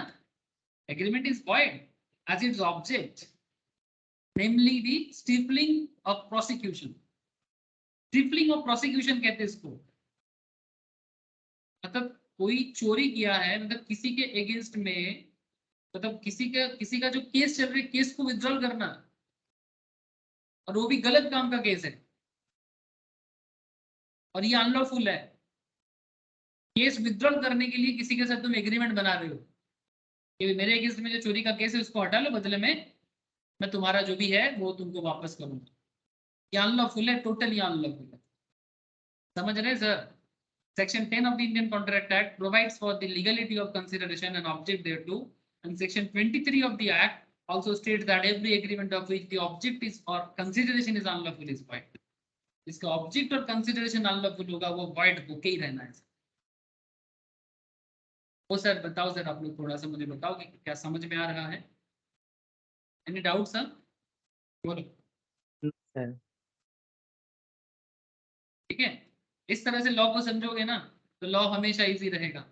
ठीक है, इसीलिए मैं थोड़ा लॉ में खो जाने के लिए बोलता हूँ। जैसे ये ऐड आता है ना टीवी में, 5 स्टार खाओ और खो जाओ, है ना, जो खाए खो जाए। पढ़ाई पे ऐसा होना चाहिए, जब भी पढ़ोगे ना खो जाना चाहिए पढ़ाई में। पढ़ाई में खोना जरूरी है, खोना मतलब गुम हो जाना। जैसे वो सब एक गाना था बचपन में सुनते थे, गुम है किसी के प्यार में। ठीक है, सुपर सॉन्ग। तो किसी के प्यार में मतलब लड़का लड़की वाला बात नहीं कर रहा हूँ। जब पढ़ाई करो तो जो पर्टिकुलर सब्जेक्ट है ना, सब्जेक्ट में ऐसे ही गुम है किसी के प्यार में, ऐसा होना चाहिए। तब अगर 1 घंटा भी दिन में पढ़ोगे ना, लेकिन गुम होके पढ़ना चाहिए। गुम है किसी के प्यार में, कौन सा प्यार हो सकता है? लॉ के प्यार में गुम है, टैक्स के प्यार में गुम है, फाइनेंस के प्यार में, कॉस्ट के प्यार में, अकाउंट्स के प्यार में। ऐसा पढ़ाई होना चाहिए। क्या बोलते हो सर? करके देखो, मजा आ जाएगा। चलो आगे बढ़ते हैं। The following is an example of an agreement which is void because of unlawful consideration. ये promises to obtain for B an employment. अरे बाप, यही वाला बात कर रहे थे ना स्टार्टिंग में। वो पश्चिम बंगाल सरकार करंटली जो चल रहा है पश्चिम बंगाल में, हाँ, वेस्ट बंगाल में करंटली जो चल रहा है, क्या खतरनाक सिचुएशन। हाँ, ऐसी सिचुएशन दूसरे स्टेट्स में भी है। चलो अच्छा है कि यहाँ पर केस तो बना है। ठीक है, दूसरे स्टेट में लाइक बिहार में, यूपी में भी ऐसे सिचुएशन है, बट कम से कम यहाँ पर बात खबर आ रहा है और ये होना भी चाहिए। ठीक है, ये promises to obtain for B an employment in the public service. ठीक है, मैं आपको पब्लिक सर्विस में जॉब दे दूंगा, बदले में इतना रोकड़ा छोड़ो सर। ठीक है, बदले में इतना रोकड़ा साइड करो। ये क्या है सर? इसी तरह से कुछ सारा सारा का सारा स्कूल डब्बा बन रहा है सर। स्कूल कॉलेज में प्रॉपर टीचर क्यों नहीं है? क्योंकि इसी तरह से जो पॉलिटिकली बैकिंग लेके लोग स्कूल में कॉलेज में टीचर बन जा रहे हैं, गवर्नमेंट ऑफिस में जो गलत लोग हैं, मतलब बेसिकली जो लायक नहीं है उस पर्टिकुलर सीट का, ऐसा लोग सीट में बैठ जा रहे हैं पॉलिटिकल बैकिंग के साथ। मतलब पॉलिटिकल करप्शन, इसको बैकिंग नहीं बोलना चाहिए सर, पॉलिटिकल करप्शन। ठीक है, क्योंकि मेरा कोई चचा है जो टीएमसी है या सीपीएम करता है, ठीक है, इसीलिए मेरे को जॉब मिल गया, अपने एलिजिबिलिटी में नहीं मिला मुझे। ठीक है, क्योंकि कोई मेरा है टीएमसी में, कोई मेरा है बीजेपी में, कोई मेरा है सीपीएम में, इसीलिए मेरे को जॉब मिल रहा है, वो भी पैसा देके। दोनों ही खराब चीज है। पॉलिटिकल बैकिंग या पॉलिटिकल करप्शन के कारण जॉब देना भी खराब है, और पैसा देके तो और खतरनाक। ठीक है, 8 लाख दे दो, 10 लाख दे दो, 15 लाख दे दो, 20 लाख दे दो। हाँ, ये सब आप लोग भी जानते हो, मैं भी जानता हूँ, बट सर बात ऐसा है, बात जानने का नहीं, इसका इफेक्ट बहुत खतरनाक है, सोसाइटी को ना अंदर से खोखला कर देता है। आज एक छोटा सा स्टैट देख रहा था कि एक बहुत इंटरेस्टिंग एक कॉन्सेप्ट में पढ़ रहा था सर। वेस्ट बंगाल में करेंटली जितना बड़ा बड़ा कंपनी है, जो भी वेस्ट बंगाल में एडवर्टाइजमेंट चलाना चाहता है, अब बात को ध्यान से सुनना, थोड़ा सा ऑफ टॉपिक बात कर रहा हूँ, 2 मिनट। मैं क्यों बोल रहा हूँ कि एजुकेशन सिस्टम खोखला होने पे क्या होता है समाज का, उसका एक छोटा सा एग्जांपल। शायद आप लोग इस लेवल पे कभी सोचा नहीं, मैं आपको समझाता हूँ कि क्या होता है जब एजुकेशन सिस्टम खोखला हो जाता है।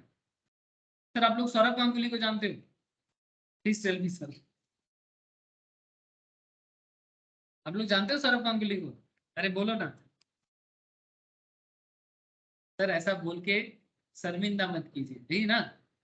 अरे सौरभ गांगुली का इसका इमेज क्यों आ रहा है? ममता दीदी का पॉलिटिक्स चल रहा है अभी, वो बीसीसीआई को लेके। सर ये पॉलिटिक्स बेकार का पॉलिटिक्स है। ठीक है, बीसीसीआई में आज तक कोई भी प्रेसिडेंट 3 साल से ज्यादा नहीं रहा है। ठीक है, ऊपर से चांसेस है कि दादा आईसीसी जा सकता है, मेरे को लगता है वो जाने का बात है, अभी नहीं तो कभी जाएगा, बट राजनीति करने वाले करेगा। अब यही पॉइंट है सर, एजुकेशन सिस्टम खोखला होने पे क्या होता है। अब बंगाली के पास मैं आपको बताता हूँ, वेस्ट बंगाल में, मैं खुद बंगाली भी हूँ और आप लोगों में से बहुत लोग बंगाली हो और वेस्ट बंगाल से हो। बंगाली अगर ना भी हो, वेस्ट बंगाल से तो हुई। वेस्ट बंगाल का मैं एक्चुअली बिजनेस लेवल एनालिसिस देख रहा था कि वेस्ट बंगाल में जितना बड़ा बड़ा कंपनी एडवर्टाइजमेंट करना चाहता है, सभी कोई चाहते हैं कि उसका ब्रांड का फेस गांगुली हो। मतलब वेस्ट बंगाल में करंट लेवल में, मतलब लास्ट 20-30 ईयर्स में ऐसा हालत है कि नेशनल लेवल फेस बनने का और कोई नहीं है। मतलब जो एक national level face West Bengal से बन पाए, that is only Sourav Ganguly. मतलब बिजनेस और भी काफी अलग अलग लोगों को एडवर्टाइजमेंट के लिए चूज किया है, बट सब कोई फेलियर हुआ है सर। मतलब कोई भी एडवर्टाइजमेंट प्रॉपर लेवल में काम नहीं किया। ये बिजनेस एनालिसिस बता रहा हूँ मैं, अपना टॉपिक नहीं बता रहा हूँ। This is not my analysis. ऐसे मैंने ये ऑब्जर्व किया था कि मैं रास्ते में जब भी निकलता हूँ, हर बड़ा कंपनी के होर्डिंग में मुझे गांगुली नजर आता है। मेरा क्वेश्चन नहीं है, मैं गांगुली के अगेंस्ट में नहीं हूँ। अगर कंपनी उन्हें चूज करना चाहते थे, रिसेंटली बंधन बैंक के साथ भी एक एडवर्टाइजमेंट कैंपेन में गया था। मेरा सवाल ये है कि वेस्ट बंगाल में एक ऐसा फेस और नहीं है, एक गांगुली रह गया। ये एक्चुअली सोसाइटी का वो चीज बता देता है सर कि हमारे पास एजुकेशन फील्ड था। वेस्ट बंगाल जाना जाता था sir, Bengal is known for what? Bengal is known for education, Bengal is known for their creativity, their acting skill, their directory skill, ठीक है, साइंटिस्ट, कितना सारा फील्ड, स्पोर्ट्स में अलग अलग, स्पोर्ट्स में, ड्रामा में, डांस में, ठीक है, डायरेक्टर में, ठीक है, अलग अलग फील्ड में बंगाली ऑलवेज अपना पहचान रखता था। और ये आज का बात नहीं है। फ्रीडम फाइटिंग हो, पॉलिटिक्स हो, इवन पॉलिटिक्स में भी एक प्रॉपर कॉन्सेप्ट जो था, एक टाइम था, मतलब क्या top level political leaders, British movement सोचो एक बार, मतलब अभी नहीं है। अब क्वेश्चन नहीं है कि जब कंट्री का एजुकेशन सिस्टम अंदर से खोखला होता है ना, तो आपको ऐसा एक ही गांगुली मिलेगा और कोई नहीं मिलेगा। और जो एक्चुअली मेरा बात नहीं है, अगर आप इंडिया का टॉप ब्रांड को पूछो कि अगर वेस्ट बंगाल में एडवर्टाइजमेंट करना है तो किसको फेस करना चाहिए, हर कोई एक ही बात करेगा, गांगुली को फेस करना चाहिए। क्यों भाई? बाकी लोगों से क्यों नहीं होगा? प्रॉब्लम तो वही है ना, बाकी लोग नेशनल लेवल जैसा कुछ कर नहीं पा रहे, बाकी बंगालीज नेशनल लेवल जैसा कुछ नहीं हो पा रहा है सर। और ये एक्चुअली एक बहुत बड़ा क्वेश्चन मार्क है। अगर आप इंटेलिजेंट हो तो इस मैटर को सोच पाओगे। इंटेलिजेंट मतलब अगर आप समाज व्यवस्था, एजुकेशन सिस्टम, हर चीज को पढ़ सकते हो ना, तो आप समझ पाओगे। मैं दादा के खिलाफ तो हो ही नहीं सकता। आप लोगों की तरह मैं भी बड़ा फैन हूँ दादा का, हर बंगाली की तरह क्यों, हर एक इंडियंस की तरह मैं फैन हूँ। नहीं, क्वेश्चन यही है कि एक दादा ही बचा बंगाल में, बाकी और कोई दिख नहीं रहा है। कोई बात नहीं, इसलिए देखो ना, पॉलिटिक्स में सिर्फ गांगुली को लेके कर रहा है। इवन बीजेपी भी चाहता है कि दादा बीजेपी का फेस बने बंगाल में, ठीक है। मतलब सब ये प्रॉब्लम है सर, ये देश के लिए बहुत खतरनाक प्रॉब्लम है। किसी भी स्टेट हो या किसी भी कंट्री हो, मतलब एक एक ही फेस बचा है क्या? हाँ, बस यही तो दुख है। चलो, मैं और राजनीति नहीं करना चाहता, मैं आपको एक सोशल सिचुएशन बता रहा हूं। जब एजुकेशन खोखला होता है, आपको जीनियस बनना भी कम हो जाता है। चलो आगे बढ़ते हैं सर, थोड़ा ऑफ टॉपिक था, आई अंडरस्टैंड, बट ये सिर्फ बंगाल का बात नहीं है। ये अगर कोई भी स्टेट में ऐसा होता है ना, दोबारा सोचिए, ठीक है, तो स्टेट जरूर खतरे में है। अच्छा, another important point sir, when consideration of object is forbidden by law, law मना करता है सर, क्या बात करता है देखो, इसके लिए भी कुछ इंपॉर्टेंट एग्जांपल देता है। when consideration और object is forbidden by law, मतलब अगर कोई कंसिडरेशन चल रहा है, मतलब कोई पर्टिकुलर कॉन्ट्रैक्ट में कंसिडरेशन तो होगा ही ना। लोग एक्चुअली कंसिडरेशन ना होने से कॉन्ट्रैक्ट ही नहीं होगा। लेकिन अगर कंसिडरेशन या ऑब्जेक्ट अगर लॉ से फॉरबिडन है, मतलब लॉ उसको मना करता है। एग्जाम्पल के लिए बहुत अच्छा example, a father had arranged for marriage of his 17 years boy. ऐसे तो 17 साल का लड़का का शादी हो सकता है क्या? हाँ सर, क्या 17 साल का लड़का का शादी हो सकता है? क्या ये लीगल है? No sir. है सर। हाँ हो सकता है, कौन बोला? हाँ, 17 साल का लड़का कैसे शादी करेगा सर? सर लीगली कभी नहीं हो सकता। हाँ? इंडिया में मैरिज करने का मिनिमम एज लड़का का 21 ईयर्स है।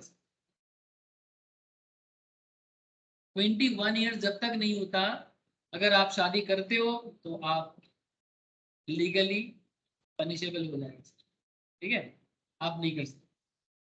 17 ईयर्स के एज में शादी करना गुनाह है, ठीक है, तो लॉ मना करता है, फॉरबिडन बाय लॉ, ठीक है। तो फादर क्या करता है, arranged a marriage for a 17 years boy and took dowry from the girls parents. अच्छा, ये तो और खतरनाक बात है। एक तो तुम 17 साल का लड़का का शादी दोगे, ऊपर से तुम लड़की के बाप से, पेरेंट्स से डाउरी लोगे। हाँ सर, क्या डाउरी लीगल है सर? हाँ, डाउरी इसको बंगाली में बोलते हैं पॉन, हम लोग बंगाली में इसको बोलते हैं पॉन, हिंदी में बोलते हैं दहेज। हाँ सर, क्या दहेज प्रथा लीगल है? No sir. सर ये समझ का, ये हमारे सोसाइटी का, अभी भी इंडियन सोसाइटी में जो पुराने सोच के हैं, ठीक है, जो थोड़ा गलत सोच के हैं, गलत हो गए सर, मतलब वो एक्चुअली भटक गए, ठीक है, वही डब्बा एडुकेशन। जब जब एजुकेशन सिस्टम में डब्बा होता है, तब तब ये सब मतलब समाज का जो खराब चीज है ना बाहर आ जाता है। तो डाउरी सिस्टम इलीगल है, एकदम लीगली, मतलब लॉ के थ्रू से ये मना है, आप डाउरी नहीं ले सकते। एक बचपन में हम लोग जब स्कूल में पढ़ते थे, एक पोइट्री आता था सर, ठीक है, बंगाली में पढ़ता था हम लोग। तो पोइट्री ऐसा था कि নিয়েছি পণ দেব না পণ বউ যদি হয় সুন্দরী, ঠিক আছে, আই ডোন্ট নো आप लोग समझ पाए कि नहीं पाए, ठीक है।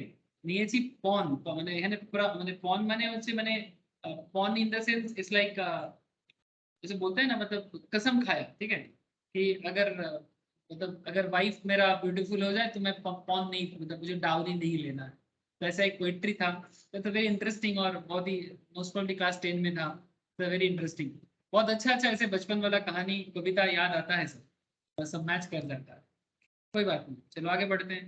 तो दोनों काम ही तो ऑब्जेक्टिव ही गलत है सर। पहला बात, 17 साल का लड़का का शादी देना ऑब्जेक्टिव गलत है, not permissible in Indian law. Second thing, dowry, वो भी गलत है, such is not a valid contract as the consideration, consideration मतलब डाउरी, ठीक है, and the object, consideration as well as object, दोनों गलत है, दोनों गलत।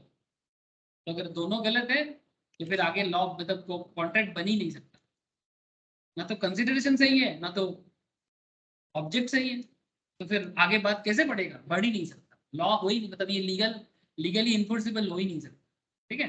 So when consideration or object defeats the provision of the law, the words defeat the provision of any law must be taken as limited to defeating the intention which the law has expressed. The court looks at the real intention of the parties to an agreement.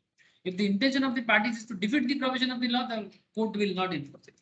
मतलब अगर दोनों party का बस basically यही intention है कि हम law को तोड़ना चाहते हैं, ठीक है, अगर इंटेंशन ऐसा है तो फिर वो कभी भी एप्लीकेबल नहीं करेगा। Legislative enactment would be defeated by an agreement by a debtor not to plead limitation, as the object is to defeat the provision of the Limitation Act.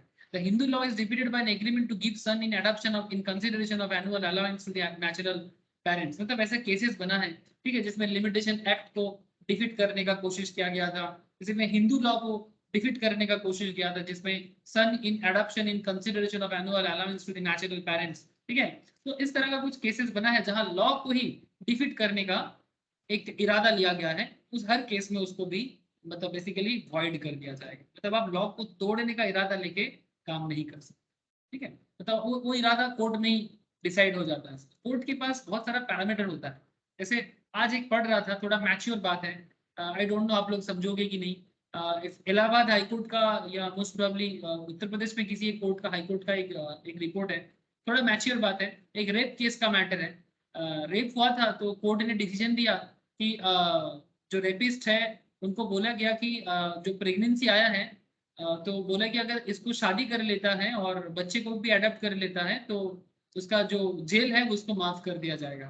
I don't know ये सही हुआ कि नहीं हुआ, बहुत ही गलत हुआ है, बट यहाँ पर कुछ सोशल मैटर है सर, ठीक है। वो जो कोर एरिया होता है ना गांव साइड में, लड़की एक्चुअली जिसका रेप होता है ना, जिंदगी उसका बर्बाद होता है। लड़का लोग का मतलब क्या, मतलब जो रेप करता है उन लोगों को क्या आज पहचाना कल छोड़ दिया, समाज व्यवस्था भी बहुत खतरनाक हालत में है।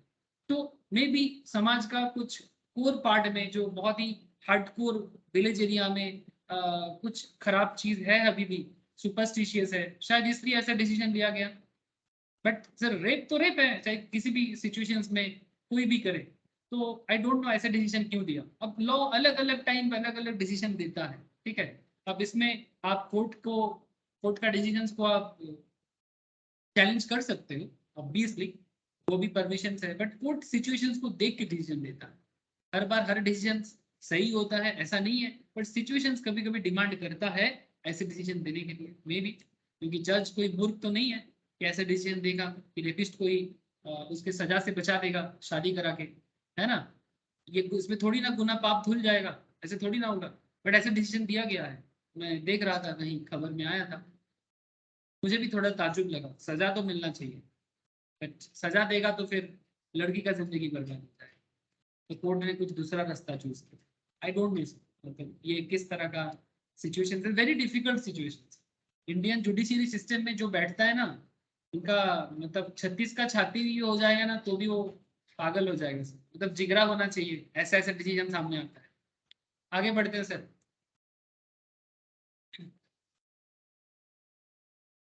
When it is fraudulent agreement which are entered into the promote fraud or void, agreements which are entered into to promote fraud, मतलब आप फ्रॉड को प्रमोट करने के लिए आओगे ना तो void. For example, an agreement for the sale of goods for the purpose of smuggling, मतलब आप किसी को गुड सेल कर रहे हो स्मगल करने के लिए out of the country, India के बाहर स्मगल करने के लिए कोई प्रोडक्ट सेल करना, ये void है, and the price of the goods so sold can not be recovered. और ऐसे प्रोडक्ट सोल्ड करके अगर आपको कोई पैसा मिला था उसको रिकवर भी आपको नहीं कर पाओगे, ठीक है, क्योंकि ये सब गलत चीजें हैं। आप ये सब चीज को कभी भी लॉ प्रमोट नहीं करता। When consideration defeats any rule for the time being in force in India, चलो कुछ और आगे बताते हैं। When consideration involves injury to the person or property of another, ये भी बहुत ही एक important cases है, ध्यान से देखना। When consideration involves injury to the person or property of another, मतलब या तो कोई कंसिडरेशन किसी को इंज्योर करता है, किसी को इंज्योर्ड पहुंचाता है, मतलब चोट पहुंचाता है, या फिर किसी के प्रॉपर्टी को खरोच पहुंचाता है, ठीक है, तो ऐसे सिचुएशंस में लॉ क्या कहता है, मतलब आप ऐसा कंसिडरेशन, पहले तो बात है कि नहीं कर सकते। General term injury means criminal और रॉन्गफुल हार्म, ठीक है, इंजुरी का मतलब ही होता है क्रिमिनल या फिर रॉन्गफुल हार्म, किसी को चोट पहुंचाना गलत तरीके से, ठीक है। कुछ एग्जाम्पल आपको पढ़ाता हूँ सर, आपको समझ में आएगा कि चोट पहुंचाना क्या होता है, ठीक है। An agreement to print a book in violation of another's copyright is void, किसी ने कोई किताब लिखा और आपने उसका कॉपीराइट का परमिशन या लाइसेंस बिना किसी का किताब छाप दिया मार्केट में, या फिर उसका कॉपी करके मार्केट में छोड़ दिया। किसी ने कोई मूवी निकाला और वो मूवी को आपने कॉपीराइट करके, मतलब उसका कॉपीराइट को चुरा के वो मूवी आपने मार्केट में टोरेंट में छोड़ दिया। ऐसे हम लोग टोरेंट में कई बार सिनेमा डाउनलोड करके देखा है, बट क्या टोरेंट में सिनेमा डाउनलोड करना गलत है कि सही है? Please tell me. जो टोरेंट के थ्रू से मूवी हमें हमारे पास पहुंचाता है, क्या वो सही करता है? और क्या हम लोग टोरेंट से मूवी डाउनलोड करके सही करते हैं सर? बोलो ना। हाँ सर, लॉ क्या कहता है? सर पहला बात है, आजकल तो टोरेंट क्या करते हैं, टोरेंट, आप लोग टोरेंट जानते कि नहीं जानते? हेलो, एक बड़ा ही से हाँ सर जानते जानते हैं ना, ठीक है। टोरेंट से मूवी डाउनलोड करना जो मार्केट में रिलीज भी नहीं हुआ है, ठीक है, मार्केट में खरीदने जाओगे तो दाम मिलेगा ओरिजिनल डीवीडी का या फिर ओरिजिनल मूवी का, या आजकल मतलब नेटफ्लिक्स वगैरह में रिलीज होता है, बट उसमें भी आपको एक पैसा देके रिलीज पे खरीदना पड़ता है, but that's a different. But एक टाइम था जब टोरेंट में मूवी डाउनलोड करके देखने का एक बहुत ही खतरनाक एक सिस्टम था, ठीक है। 2010, 11, 12 इस पीरियड में मुझे पता है, मैं भी थोड़ा बहुत कर लेता था सर, बट गलत है सर। जो टोरेंट के थ्रू से मूवी बेच रहा है, मतलब जो मूवी छोड़ रहा है, वो गलत कर रहा है। आप इस तरह से किसी का कॉपीराइट नहीं छीन सकते, किसी का मेहनत को आप ऐसे पानी में नहीं डाल सकते, ठीक है। बहुत सारे लोग, सिर्फ एक्टर एक्ट्रेस नहीं सर, जो जो उस पर्टिकुलर प्रोजेक्ट में काम किया है, जो लेबर का काम किया है, जो कैंटीन का काम किया है, बहुत सारे लोग जो मेहनत किया है प्रोजेक्ट के साथ, उनका हक मार लेते हैं, क्योंकि मूवी चलता है तब जाके उनका पेमेंट भी होता है, ठीक है। मूवी चलता है तब जाके पेमेंट होता है, प्रॉफिट का हिस्सा भी मिलता है, बोनस मिलता है, मेहनत करे जो उसे मिले, है ना, किसी का कॉपीराइट चुरा के, ये गलत चीज होता है ना सर। तो वही बात है सर, किसी का प्रॉपर्टी को चोट पहुंचना, ये किसी का मूवी, किसी का किताब, उसका कॉपीराइट है सर, उसका एसेट है, ठीक है। जैसे मानो कि हैरी पॉटर, ठीक है, हैरी पॉटर का जो राइटर है, तो क्या नाम जानते हो आप लोग? हाँ सर, हैरी पॉटर का राइटर का नाम क्या है? J K Rowling. Thank you sir, J K Rowling, ठीक है। अब जेके रावलिंग बहुत मेहनत करके जेके रावलिंग बनाए सर, मोस्ट प्रोबेबली मैं जितना जानता हूँ करीब ऑलमोस्ट 100 टाइम्स इनका मतलब जो लिखा हुआ है, एग्जैक्टली मैं भूल गया, बट बहुत बार मतलब इनको अपना जो पब्लिशिंग कंपनी इनको इग्नोर किया है, बहुत बार, मतलब न्यूमरस टाइम, मतलब आप काउंटलेस टाइम, मतलब आप सोच नहीं सकते इतना देर तक कोई पेशेंस कैसे रख सकता है। बहुत देर बाद इन्होंने इनका कोई किताब छापने का परमिशन दिया, उसके बाद मानो कि कोई इनका कॉपीराइट छीन के इनके किताब को पब्लिश कर लेता है। सही करेगा? कभी नहीं सर। किसी का हक मारना, किसी का प्रॉपर्टी को चोट पहुंचाना हमेशा इलीगल होता है। ठीक है? So an agreement to print a book in violation of another's copyright is void, as the object is to cause injury to the property of another. It is also void as the object of the agreement is forbidden by the law related to copyright. Copyright law भी अलग से है। I hope you understand, sir. A promises to repay his debt by doing manual labor daily. ध्यान से सुनना, physical injury कैसे होता है। A promises to repay his debt by doing manual labor daily for a special period and agrees to pay interest at an exorbitant rate in case of default. Here A promise to repay by manual labor, मतलब अगर मैं तुम्हारा पैसा वापस नहीं कर सकता तो मैं लेबर ही करके तुम्हारा कर्ज चुका दूंगा। जैसे पुराने दिन में हिंदी मूवी में दिखाता ना कि किसी के घर का कर्ज चुका नहीं पाया तो उसका बीवी को बोलते हैं कि मेरे घर में आके बर्तन धो के जाना। हाँ, ये या फिर जो लड़का है उसको बोलता है कि मेरे घर पे आके लेबर की काम करके जाना। हाँ, नहीं सर, ये नहीं हो सकता। अगर तुमने किसी से लोन लिया तुमको इंटरेस्ट ही भरना पड़ेगा। देरी होगा तो तुम थोड़ा बहुत इंटरेस्ट और ज्यादा के साथ दे सकते हो, एक रीजनेबल तौर पे।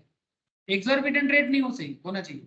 मतलब 10% अगर मानो तुमने 5% रेट में लोन लिया था, 5% का रेट में भी 6% या 7% हो सकता है, बट कभी भी 5 का रेट 10% नहीं हो सकता, डबल नहीं हो सकता। एक रीजनेबल लेट फाइन हो सकता है, बट अनरीजनेबल फाइन या लेट चार्जेस नहीं होना चाहिए।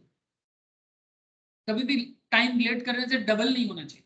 और फिजिकल लेबर तो आप नहीं दे सकते। मतलब अगर कोई बोलेगा कि भाई तुमने मेरा कर्ज नहीं चुका पाया, तुमने मेरा लोन नहीं चुका पाया, तो मेरे घर पे आके लेबर का काम करके जाना, ठीक है, या फिर घर के किसी को भी बोलना मेरे घर पे लेबर ही करना, ये गलत है। ये गलत है, ये गलत है, ये नहीं कर सकते आप। ये स्लेवरी है सर, ये स्लेवरी है। ये तो रोम में होता था पुराने जमाने में, हमारे इंडिया में भी चलता था। दास प्रथा बोलता था उसको। दास मतलब किसी के घर में नौकर बन के रह जाना, ठीक है, किसी को जबरदस्ती काम करवाना, वही लोन ना चुकाने के कारण। ठीक है, ये एक्चुअली जमींदारी टाइम पे ब्रिटिश पीरियड में भी बहुत था। ब्रिटिश जमींदार लोगों को उकसाता था और जमींदार लोग, गांव का जो गरीब लोग होते थे, उनको इस तरह से चोट पहुंचाते। ठीक है, ब्रिटिश पीरियड में, मुगल पीरियड में भी था, इसका कुछ देखा गया है। ठीक है, और पुराने जमाने में भी कई कुछ खराब राजा भारत में ऐसा करता था। जैसे सम्राट अशोक आने से पहले चंद्रगुप्त मौर्य, मतलब चंद्रगुप्त मौर्य जो मगध का बहुत ग्रेट किंग था, जिन्होंने अलेक्जेंडर को रोका था भारत आने के लिए, उनसे पहले भारत में किंग था जो बेसिकली धनानंद के नाम पे जाना जाता था। आज का जो बिहार, यूपी, नेपाल, ये जो एरिया है ना, ये उनके अंडर पे चलता था। बहुत बड़ा राजा था। तो चाणक्य बहुत बार धनानंद को बोलता था कि इस तरह से अलेक्जेंडर एंटर कर रहा है, कुछ करिए, बट वो सुनता नहीं था। ठीक है, और ये धनानंद बहुत बहुत बेकार का राजा था। इस तरह से स्लेव सिस्टम बनाया था। ये सब प्रूव है, हिस्ट्री में देखा गया है। कुछ गलत लोग, गलत राजा, ठीक है, गलत किंग, गलत शासन, ठीक है, चाहे वो ब्रिटिश हो, मुगल पीरियड हो या इंडियन किंग हो, कोई भी, ठीक है, जो कोई भी इस तरह के सिस्टम को देखा गया है ना, और इवन रिसेंट ट्रेंड में भी कुछ कुछ ऐसा देखा जाता है अभी भी। ऐसा नहीं कि अभी उठ गया ऐसा, अभी भी ऐसा समाज में देखा जाता है। ठीक है, तो ये लीगली नहीं है सर, ये सब इलीगल है, ये वॉइड है, ये वॉइड है। ठीक है, ये क्या हो गया सर, ये involves injury to the person और प्रॉपर्टी ऑफ अनदर। ठीक है, आप ऐसा नहीं कर सकते। ठीक है, ये कंसिडरेशन इलीगल है। पैसा का बदला पैसे में ही कोशिश करो, ठीक है, जितना देर तक हो ना सके उसी में कोशिश करो, बट उसके बदले किसी को लेबर मत बना देना। ठीक है, ये स्लेवरी है। जैसे रोम में चलता था ना, स्पार्टाकस जानते हैं आप लोग? हाँ, रोमन स्पार्टाकस के बारे में सुने हो आप लोग? रोम में चलता था, बहुत खतरनाक स्पार्टाकस कॉन्सेप्ट था। स्लेवरी का एक अलग ही लेवल था रोम में। तो फिर कुछ हॉलीवुड मूवी है, देख सकते हो स्पार्टाकस के ऊपर। देखा आप लोगों ने? स्पार्टाकस बोल के भी एक है, एक था 300 या ऐसा कुछ नाम का एक था, 300 या कुछ समथिंग, देखा था। कुछ कुछ हॉलीवुड मूवी देखता हूँ, अच्छा लगता है। So when consideration is immoral, अगर कंसिडरेशन इमोरल है, the following are the examples of agreement where object of consideration is unlawful being immoral, मतलब जो एक्चुअली गलत है। Where P had advance money to D, P D को money advance किया, ठीक है, ध्यान से सुनना। A married woman to enable her to obtain a divorce from her husband and D had agreed to marry him as soon as she could obtain the divorce. Sir ये क्या बात हुआ? लोगों का घर तोड़ रहा है सर, हाँ, पैसा दे के लोगों का घर तोड़ रहा है। P had advanced money to D, a married woman, to enable her to obtain a divorce from her husband, and D had agreed to marry him as soon as she could obtain the divorce. It was held that P was not entitled to recover the amount since the agreement had for this objective of the divorce of D from her husband and the promise of marriage given under these circumstances was against good morals. ये समाज को खोखला कर देता है। ये जो situations है ना, पैसा का मेंटेलिटी करंट समाज में, करंट सोसाइटी में ऐसा बहुत ज्यादा देखने को मिल रहा है सर। इसका सबसे बड़ा एग्जाम्पल क्या है कि इंडियन सोसाइटी में मैरिज पहले कभी भी कॉन्ट्रैक्ट नहीं होता, और एक्चुअली मैरिज को ना कॉन्ट्रैक्ट नहीं बनाना चाहिए। हाँ ठीक है, कॉन्ट्रैक्ट बाद में करो, एक लीगल रजिस्टर जरूर करना चाहिए, क्योंकि लीगल बहुत सारा मैटर है, फॉरेन जाने का मैटर होता है, ठीक है, पासपोर्ट वीजा का मैटर होता है, बहुत सारा मैटर होता है, बिजनेस मैटर होता है, वो अलग बात। बट आजकल तो शादी से पहले कॉन्ट्रैक्ट होता है, तो मैरिज होता नहीं, उससे पहले रजिस्ट्री होता है। क्यों? अगर बाई चांस धोखा दे दिया तो प्रॉपर्टी की में हक आ जाए, प्रॉपर्टी में राइट चाहिए। मतलब पहले शादी नहीं, पहले प्रॉपर्टी। अरे भाई, इंसान इंसान को शादी करते कि प्रॉपर्टी को शादी करता है? आजकल ऐसा भी मैं देखता हूँ, कोई कोई फैमिली रिलेशन क्रिएट करता है, पहले देखता है कि लड़का का घर में है क्या, लड़का छोड़ो लड़की का बाप का क्या है, पहले ये देखता है। एकमात्र लड़की है कि वो भी देख लेगा कितना घर है, कितना गाड़ी है, सारा पैसा किसको मिलेगा। मतलब ये जो विचारधारा है ना, यही विचारधारा में ऐसा मेंटेलिटी जन्म लेता है कि पैसा लो, डिवोर्स करो, मेरे से शादी करो। ये भगवान कहाँ कौन सा दुनिया बना रहे। जो भी हो, मैं ऐसा क्यों बोला, बिकॉज ये सब मोरल साइंस जो है ना, ये पढ़ के नहीं होता है सर। इसको ना क्या बताएं सर, बड़ों का बहुत बड़ा रिस्पॉन्सिबिलिटी होता है। एक ऐसा जहां हम बना है, ऐसा गाना है ना, एक ऐसा जहां हम बनाए जहां पहला हो हर वो नजारा, ठीक है, ठीक है। मतलब कहने का मतलब ऐसा है कि ऐसा दुनिया बनाना चाहिए ना हम लोगों को, जहां ऐसा इमोरलिटी कम नजर आए, ठीक है। ऐसे इमोरलिटीज होता है, बट जितना कम हो उतना अच्छा। लेकिन इसके लिए मोरल फीलिंग्स जो है ना, मोरल कॉन्सेप्ट जो है ना, इसका एजुकेशन सिस्टम में सब बचपन से इन्वॉल्व होना चाहिए। जापान में बुद्धिस्ट एजुकेशन सिस्टम चलता है, और बुद्धिस्ट मतलब एक्चुअली उपनिषद। उपनिषद मतलब जानते हो, जो हमारे देश का वेद वेदांत का जो कॉन्सेप्ट है, जो उपनिषद से लिया गया है, इसी से गौतम बुद्धा बुद्धिस्ट रिलीजन को डेवलप किया। जो लोग समझ जानता है इस मैटर को समझेगा। तो जापान में इसी कॉन्सेप्ट में, भारत में जो आश्रमिक सिस्टम ऑफ एजुकेशन है, एक्चुअली मैं बचपन में रामकृष्ण मिशन में पढ़ता था, सेम सिस्टम फॉलो होता था। स्कूल में जाके क्लास 1 का बच्चा भी, एक इवन क्लास 1 का बच्चा, मतलब जो KG1 या KG2 या क्लास 1 में पढ़ता है, वो भी स्कूल में जाके ना पहले किताब नहीं खोलेगा, पहले झाड़ू लगाएगा, स्वीपर बनेगा, अपना रूम साफ करेगा। ये जो कॉन्सेप्ट है ना, ये कॉन्सेप्ट बहुत जरूरी है कि आप स्कूल में जाओ झाड़ू लगाओ, स्वीपर बनो, कॉलेज में जाओ झाड़ू लगाओ, अपना कॉलेज खुद क्लीन करो, अपना स्कूल का रूम खुद क्लीन करो। फिर वो भी एक एजुकेशन का पार्ट है, ये मोरालिटी को बढ़ाता है सर। इसमें टीम जो ग्रुपिंग होता है वो बढ़ता है, ठीक है। और ये सब सिस्टम इंडिया का जो पुराना आश्रमिक सिस्टम कॉन्सेप्ट में अभी भी है, लेकिन आजकल का आश्रमिक एजुकेशन उठ गया है। लेकिन जापान ये सिस्टम फॉलो करता है, मतलब जापान तो मॉडर्न एजुकेशन देता है, और मॉडर्न सिस्टम में भी स्कूल में ऐसा सिस्टम जापान आज भी फॉलो करता है। इसीलिए जापान इतना डेवलप कंट्री भी बना है। हम लोग भूले अपना चीज, कोई बात नहीं। मोरालिटी सब बहुत बड़ी चीज है।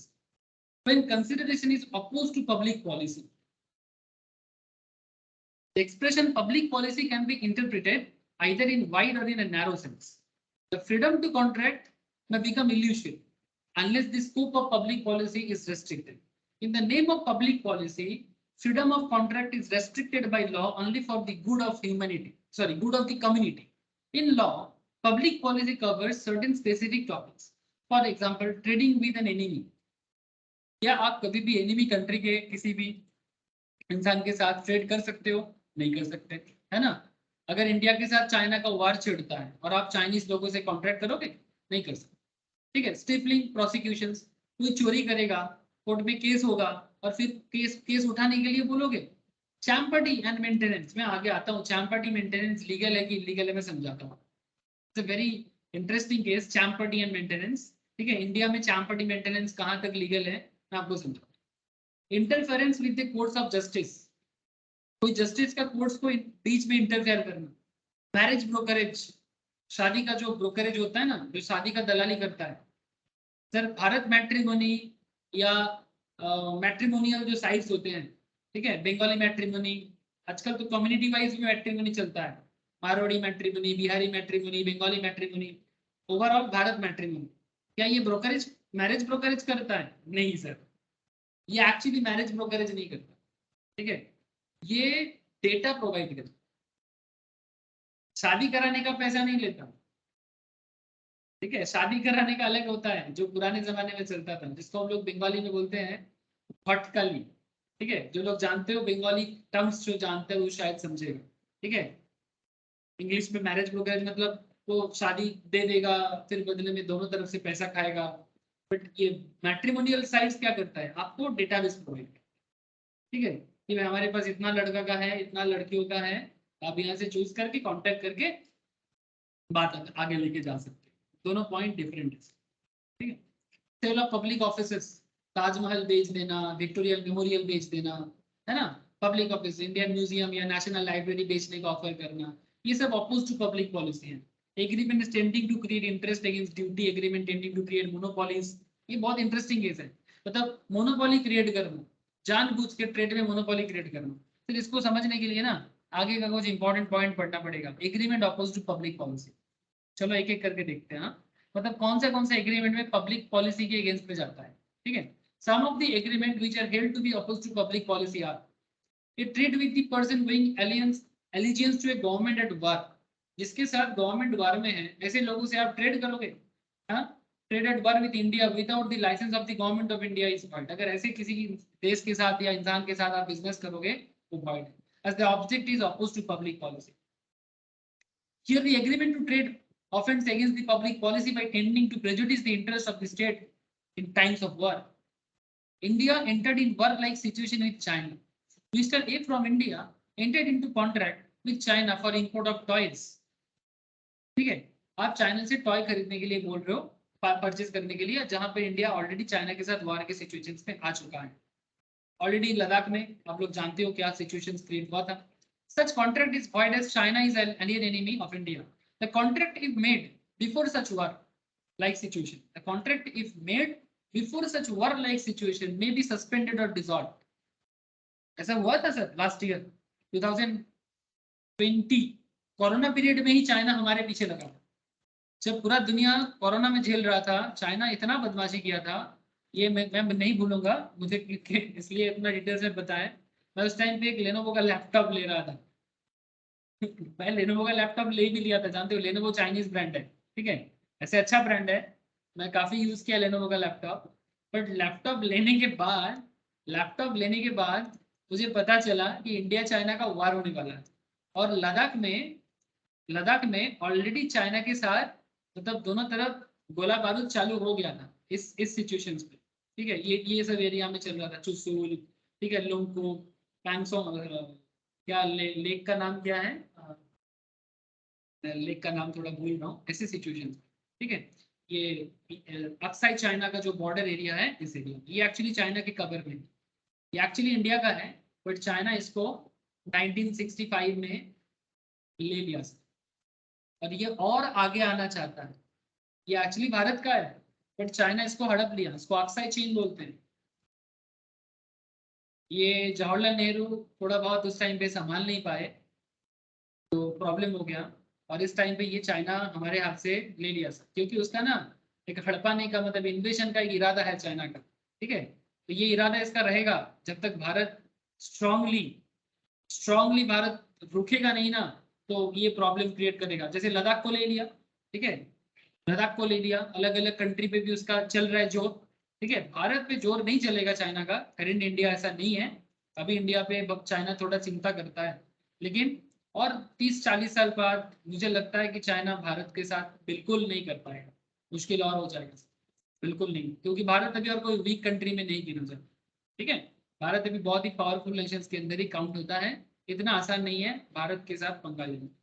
मैं मजाक नहीं कर रहा, सीरियस, बट हाँ भारत को प्रॉब्लम क्रिएट करता है चाइना। ठीक है, प्रॉब्लम क्या है, उसका इकोनॉमी डेवलप हो चुका है ना। ठीक है, काफी डेवलप हो चुका है, यूएस के साथ लड़ने के लिए चाइना रेडी हो चुका है। ये लड़ाई बंद होना चाहिए, हाँ, पीसफुल एक वर्ल्ड बनाना चाहिए सर। मेरे पास कितना एक्चुअली वेस्टर्न वर्ल्ड ही सिखाया, जानते हो ना, वेस्टर्न वर्ल्ड ही सिखाया। आज जो चाइना दिखाना चाहता है ना, एक्चुअली वेस्टर्न वर्ल्ड ने दिखाया। वेस्टर्न वर्ल्ड अगर ऐसा दादागिरी दिखाना ना सिखाता है ना किसी को, तो कभी भी आज चाइना जो कर रहा है ये कभी ना करता। ये अमेरिका का दादागिरी, वेस्टर्न कंट्रीज का दादागिरी, तभी आज चाइना रशिया भी दादागिरी चालू किया है। ठीक है, अब भारत को भी दादागिरी दिखाना चाहिए क्या? मुझे नहीं लगता भारत कभी करेगा ऐसा, क्योंकि भारत का ना ये नहीं है, खून में नहीं है। दिखा सकते हैं जो हमसे वीक है, हम उसके ऊपर जरूर दादागिरी दिखा सकते हैं, बट ये भारत का नेचर नहीं है। कोई बात नहीं, आगे बढ़ते हैं सर।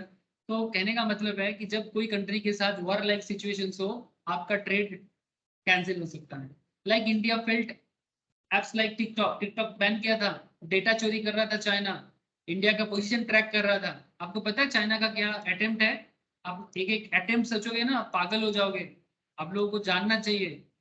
ठीक है, आपको पता है भूटान में एक जगह है सर, इसका नाम है डोकलाम बोल के, जानते हैं आप लोग? हाँ,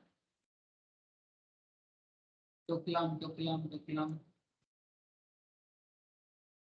दिखा नहीं रहा है, बट यहाँ पर एक सिचुएशन है, ये भूटान के आसपास। ठीक है, चाइना क्या चाहते हैं जानते हो? चाइना उस एरिया में अपना मतलब कब्जा करना चाहता है, बिकॉज वो तिब्बत का पार्ट है। ठीक है, तो चाइना कहता है कि वो तिब्बत का है, और आज तिब्बत चाइना का है। तो चाइना क्या चाहता है? चाइना चाहता है कि वो डोकलाम को लेके भूटान को भूटान को अपने अंदर ले ले, या भूटान का कुछ एरिया अपने अंदर ले ले। और चाइना का टारगेट कैसा है जानते हो? चाइना इंडियन मार्केट को कैसे लेना चाहेगा? चाइना मार्केट मतलब क्या, चाइना ना इंडिया को पूरा अलग करना चाहता है। सिलीगुड़ी देख रहे हैं सर आप? ये सिलीगुड़ी को चिकन चिकन स्नेक कहते हैं। चिकन स्नेक क्यों? तो वेरी छोटा सा एरिया जो बेसिकली इंडिया और उसका नॉर्थ ईस्टर्न पार्ट को कनेक्ट करता है। It's a very small part. ठीक है, it's look like a chicken snake. ये देखो, जो मुर्गी का जो नेक होता है ना, उस तरह का। और इंडिया का बहुत ही एक मतलब जियोग्राफिकल प्रॉब्लम है ये भारत का, बिकॉज बीच में बांग्लादेश जो अलग हो गया, ये भी रिसेंटली किया, ये अक्टूबर में ही हुआ था, ब्रिटिश ने किया था सर। ये बंगाल को अलग करने का जो मतलब जो फूट डाला था ना, ब्रिटिश ने किया था। और फिर जात पात के बीच में भारत को, बांग्लादेश को अलग कर दिया। अब ये अलग होने के कारण नॉर्थ ईस्टर्न पार्ट के ऊपर भारत का जो कम्युनिकेशन है वो बहुत मुश्किल में आ गया। और क्या मुश्किल हो गया कि सिलीगुड़ी को चाइना अगर ले लेता है ना, मतलब बेसिकली वार करके, ठीक है, भूटान ले लेगा तो सिलीगुड़ी पहुंचना बहुत आसान है। ठीक है, और सिलीगुड़ी अगर भारत से एक बार छूट जाए, तो पूरा का पूरा नॉर्थ ईस्ट, असम, नागालैंड, मणिपुर, मिजोरम, अरुणाचल, ये चाइना के ऑक्युपाई में चला जाएगा। बिकॉज बांग्लादेश का कुछ पता नहीं सर, ये गेम खेल सकते हैं। ठीक है, बिकॉज आजकल सर क्या बताए सर, बांग्लादेश को पता नहीं है वो क्या है कौन है, वो भी भूल गया। ठीक है, कोई कोई पता बोला नहीं जा सकता कि कौन पॉलिटिकली क्या गेम खेलेगा। ठीक है, तो अगर ऐसा बांग्लादेश कुछ हेल्प नहीं करेगा, तो इन दैट केस आप सोचो कि सिलीगुड़ी क्या मतलब नॉर्थ ईस्ट इंडिया से अलग होगी। आप लोगों को बात समझ में आ रहा है सर, कि ये वार लाइक सिचुएशंस क्रिएट करना और चाइना का इरादा बहुत ही खतरनाक है। रिसेंटली एक बहुत बड़ा एक प्लान हो रहा था इंफ्रास्ट्रक्चरल, कि चाइना से कोलकाता, चाइना का जो साउदर्न पार्ट है, चाइना का जो साउदर्न पार्ट है, उसमें एक जगह है कमनिंग बोल के। ठीक है, यहाँ पर है, इस एरिया में आएगा ये ये कन्निंग, हाँ ये वाला। ठीक है, यहाँ से कोलकाता, ये एरिया देख रहे हैं सर, यहाँ से कोलकाता मेट्रो रूट, ये बुलेट ट्रेन चलाएगा। यहाँ से कोलकाता एक ट्रेन रूट बनाने का बात कर रहा है, ताकि ईस्टर्न पार्ट्स ऑफ इंडिया और southern part of China connected हो जाए। बट चाइना के साथ कुछ करने से पहले ना 10 बार सोचना पड़ता, बीच में म्यांमार भी कनेक्टेड हो जाएगा इजीली। मतलब कोलकाता होके, बांग्लादेश होके, म्यांमार होके हम लोग इजीली बाय ट्रेन चाइना पहुंच सकते हैं। Yes it's possible, but China पहले अपना इरादा कम करे, पहले अपना इरादा ठीक करे, ठीक है। ये अगर अपना इरादा ठीक रखेगा तो एशियन कंट्रीज में डेवलपमेंट बहुत अच्छा होगा, ट्रांसपोर्टिंग बहुत ईजी हो जाएगा। चलो देखते हैं क्या होता है आगे आगे, बट करेंट सिचुएशंस काफी नेगेटिव। टिकटॉक बैन करना, पबजी बैन करना, ठीक है, क्यों? बिकॉज वो डेटा चोरी करता है, इंडिया का information, internal information, position position चुरा लेता है कि कहाँ कितना लोग रहते हैं, वो सब जान जाता है।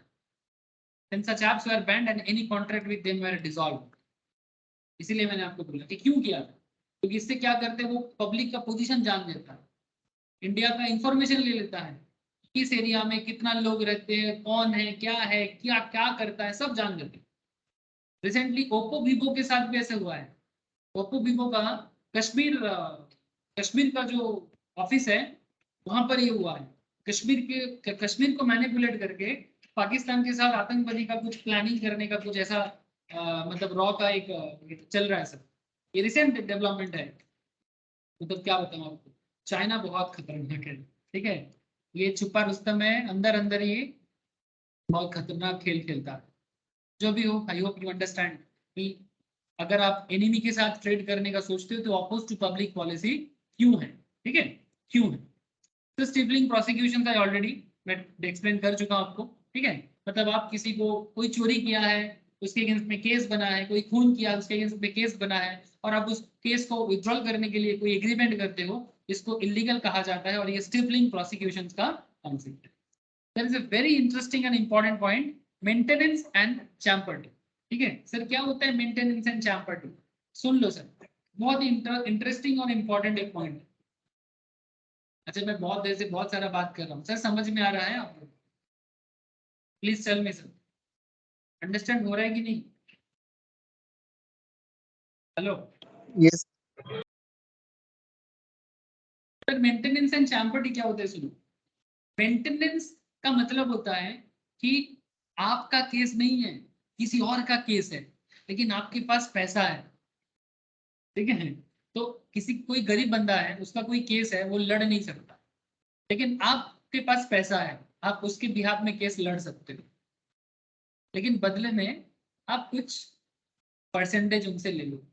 अगर कोई प्रॉपर्टी केस चल रहा है, मानो ए के पास, ए और बी के बीच में प्रॉपर्टी प्रॉब्लम चल रहा है, ठीक है। अब ए गरीब बंदा है, इसके पास पैसा नहीं है केस लड़ने के लिए, लॉयर फीस देने के लिए पैसा नहीं है। सी कहता है कि ए तू केस लड़, पैसा मैं दूंगा, लेकिन जो भी प्रॉपर्टी मिलेगा बदले में मैं कुछ परसेंटेज रखूंगा। ये एक्चुअली मेंटेनेंस एंड चैम्पर्टी का खेल होता है, लेकिन इसमें मेंटेनेंस और चैम्पर्टी में एग्जैक्टली फर्क क्या है वो भी आपको समझना पड़ेगा। A offer B rupees 2000. If he sues C for a case which they could have settled mutually under provision of law, just to annoy C, such agreement is maintenance agreement. A B को offer कर रहा है 2000, अगर वो C के against में case करता है, ठीक है, B को बोल रहे C पे केस करने के लिए, कौन बोल रहे हैं? A बोल रहे हैं, which they could have settled mutually, और वो लोग बदले में कुछ सेटलमेंट कर लेगा under provision of law, just to annoy C. Such agreement is maintenance agreement. मतलब बेसिकली बी के पास पैसा नहीं है, वो सी को केस मेंटेन करने का पैसा देगा, वो सी को बी को केस मेंटेन करने का पैसा देगा। और चैम्पर्टी क्या है?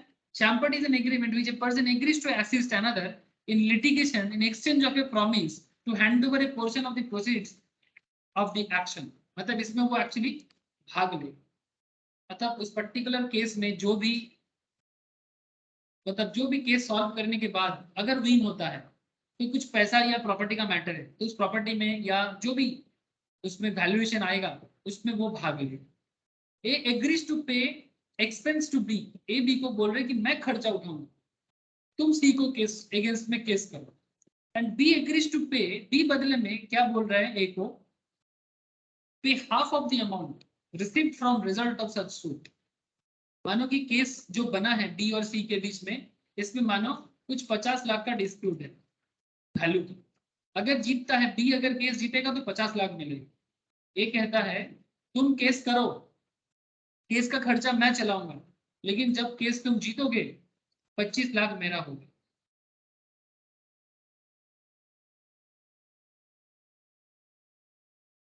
सर बात समझ में आ रहा है?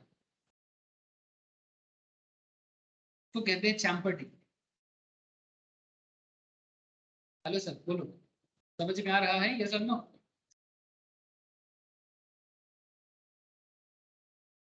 Yes sir. ये बेसिकली क्या था, agreement of supplying funds by way of maintenance और चैम्पर्टी इज वैलिड। ये नॉर्मली वैलिड है unless it is unreasonable so as to unjust to other party. ये वैलिड है, लेकिन अगर ये किसी दूसरे पार्टी के साथ एक अन्याय होता है, अगर कोर्ट को लगता है कि ये सेकेंड पार्टी के लिए अनजस्ट है, तो ये शायद void हो जाए। It is made by a malicious motive, like that of gambling in litigation or oppressing other party by encouraging unrighteous suits and not with the bona fide object। मतलब आप एक इलीगल कारण से या एक नॉन bona fide वे से आप अपना क्लेम लेना चाहते हो। बेसिकली इसमें आपका मतलब आपका जो मतलब आपका मेंटेलिटी कैसा है, सिचुएशन कैसा है, क्या गैम्बलिंग है, लिटिगेशंस को, ऐसे तो कोई भी किसी को भी पैसा देके जिसके पास पैसा है केस लड़ाने के लिए बोल सकता है, ठीक है। मतलब अगर कोई जस्टिस वाला मैटर नहीं है ना, जो केस में जिसका एक्चुअली कोई बोनाफाइड ऑब्जेक्ट नहीं है, बोनाफाइड मतलब प्योर, ठीक है, ऑनेस्ट, अगर कोई ऐसा ऑब्जेक्ट नहीं है तो ये मेंटेनेंस चैम्पर्टी करने का मौका आपको नहीं मिलेगा, ठीक है। मतलब आप किसी को केस चलाने का पैसा नहीं दे सकते। ऐसे तो भारत में अगर कोई पैसा वाला बंदा है और गरीब बंदा का केस इतना लटका हुआ है, वो हर किसी को बोलेगा मैं पैसा देता हूँ तुम केस लड़ो, लेकिन जो भी होगा मुझे दे देना, ये उसका बोना ऑब्जेक्ट बोनाफाइड होगा। वो क्या करेगा ना, पहले बोलेगा 50% तो फिर बाद में पूरा ही हड़प लेगा, ठीक है। तो हर पैसे वाले को ऐसा मौका नहीं देना चाहिए अगर उसका ऑब्जेक्ट बोनाफाइड ना हो, ठीक है। वो कोर्ट में केस आते ही ना समझ में आ जाएगा कि इसका पैसा नहीं है, उसका केस कोई और लड़ रहा है, ये जज को समझ में आ जाएगा और वो केस लड़ने नहीं देगा, ठीक है। तो ये है चैम्पर्टी एंड मेंटेनेंस, ठीक है, जो वैलिड है, बट अनलेस कुछ सिचुएशंस क्रिएट ना हो तो, ठीक है। Trafficking relating to public office and titles. Trafficking like जैसे Harish paid 15,000 to the officer to give his son the job in the forest department of India। मैं 15,000 देता हूँ, 15,000 में क्या होता है, 15 लाख दे दो, ठीक है। मैं 15 लाख देता हूँ, मेरे बच्चे को फॉरेस्ट डिपार्टमेंट में जॉब दे देना। On failure by officer he could not recover the amount. अगर ऑफिसर फेलियर हो जाता है जॉब देने में, आप ये पैसा रिकवर नहीं कर सकते, बिकॉज ये actually trafficking in public office बोलते हैं इसको। Trafficking in public office is oppose to public policy, जो करेंटली वेस्ट बंगाल में बहुत बड़ा एक स्कैम भी चल रहा है, ठीक है। पॉलिटिकल छोटा छोटा नेता लोग पैसा खा के अपने रिलेटिव्स को जॉब दिया है, ऐसा बहुत केस चल रहा है। Agreement tending to create monopoly. Sir ये क्या है, agreement tending to create monopoly? Sir ये भी गलत है। ये देखो कैसे है, ये भी वॉइड हो जाता है। XYZ एंड ABC ये दोनों ऑक्सीजन सिलेंडर मैन्युफैक्चरर है वेस्ट बंगाल में, ठीक है, ध्यान से सुनना। They both entered into a contract of supplying the same at very high rates and enjoy the monopoly during the COVID-19 case। Covid period में दो कंपनी मिल गया और बोला कि भाई हम लोग दाम को गिरने नहीं देंगे, क्योंकि और कोई है नहीं तो मोनोपोली प्रैक्टिस बढ़ाते हैं। Such contract is opposed to public policy as they intend to create monopoly and जो basically पब्लिक को सफर कराएगा। मतलब क्योंकि आप दो हो और आप जुड़ के कॉन्ट्रैक्ट बना के दाम को गिरने नहीं देते, इस तरह का ट्रेड एग्रीमेंट गलत है। इस तरह का ट्रेड एग्रीमेंट गलत है बिकॉज आपका इंटेंशन मोनोपोली क्रिएट करना है। मोनोपोली नेचुरल वे में बने वो अलग बात, बट जानबूझ के मोनोपोली क्रिएट करना गलत है। बात समझे सर? मार्केट में कोई बिजनेस में टिक नहीं पा रहा है, आप अकेले ही बिजनेस को संभाल रहे हो और आप जैसा और कोई नहीं है मार्केट में, दैट्स अ नेचुरल मोनोपोली। इस पे कोई कुछ नहीं बोल सकता। जैसे करेंटली इंडिया में फोर्ड बिजनेस में अदानी का कोई कॉम्पिटिटर नहीं है प्रॉपरली, तो अदानी एक तरह का मोनोपोली ले रहा है। दम है तो आप आओ, फोर्ड बिजनेस करके दिखाओ, कोई नहीं रोकता आपको, ठीक है, कोई रोक टोक नहीं है, दम है तो करके दिखाओ, ठीक है। नाउ क्वेश्चन इज दैट, लेकिन कल अगर कोई आपको रोकता है तो वो इलीगल है, क्योंकि ट्रेड करने से किसी को रोका नहीं जा सकता। Natural monopoly is not illegal, but अगर कोई जानबूझ के मिल जाता है और मार्केट में प्रोडक्ट या सर्विस को मैनिपुलेट करता है कि भाई हम दाम को गिरने नहीं देंगे, हम ज्यादा दाम में प्रॉफिट करके बिजनेस को चलाते रहेंगे, पब्लिक को सफर होने देंगे, ये जो इंटेंशन है ना, ये गलत है। मैरिज ब्रोकरेज एग्रीमेंट में आपको पहले ही बोला, ठीक है, an agreement to negotiate marriage for reward which is known as marriage brokerage contract is void. For instance, an agreement to pay money to a person hired to procure a wife, ठीक है, ये गलत है, is opposed to public policy. Marriage bureau only provide information, मैं आपको बोला ना, Bharat matrimony, ठीक है, ये सिर्फ इंफॉर्मेशन प्रोवाइड करता है सर, ये ब्रोकरेज नहीं है, ये गलत, ये सोच गलत है, ठीक है सर। जो भारत मैट्रिमनी, बंगाली मैट्रिमनी, ऐसे मैरिज ब्रोकरेज चैनल्स होते हैं ना सर,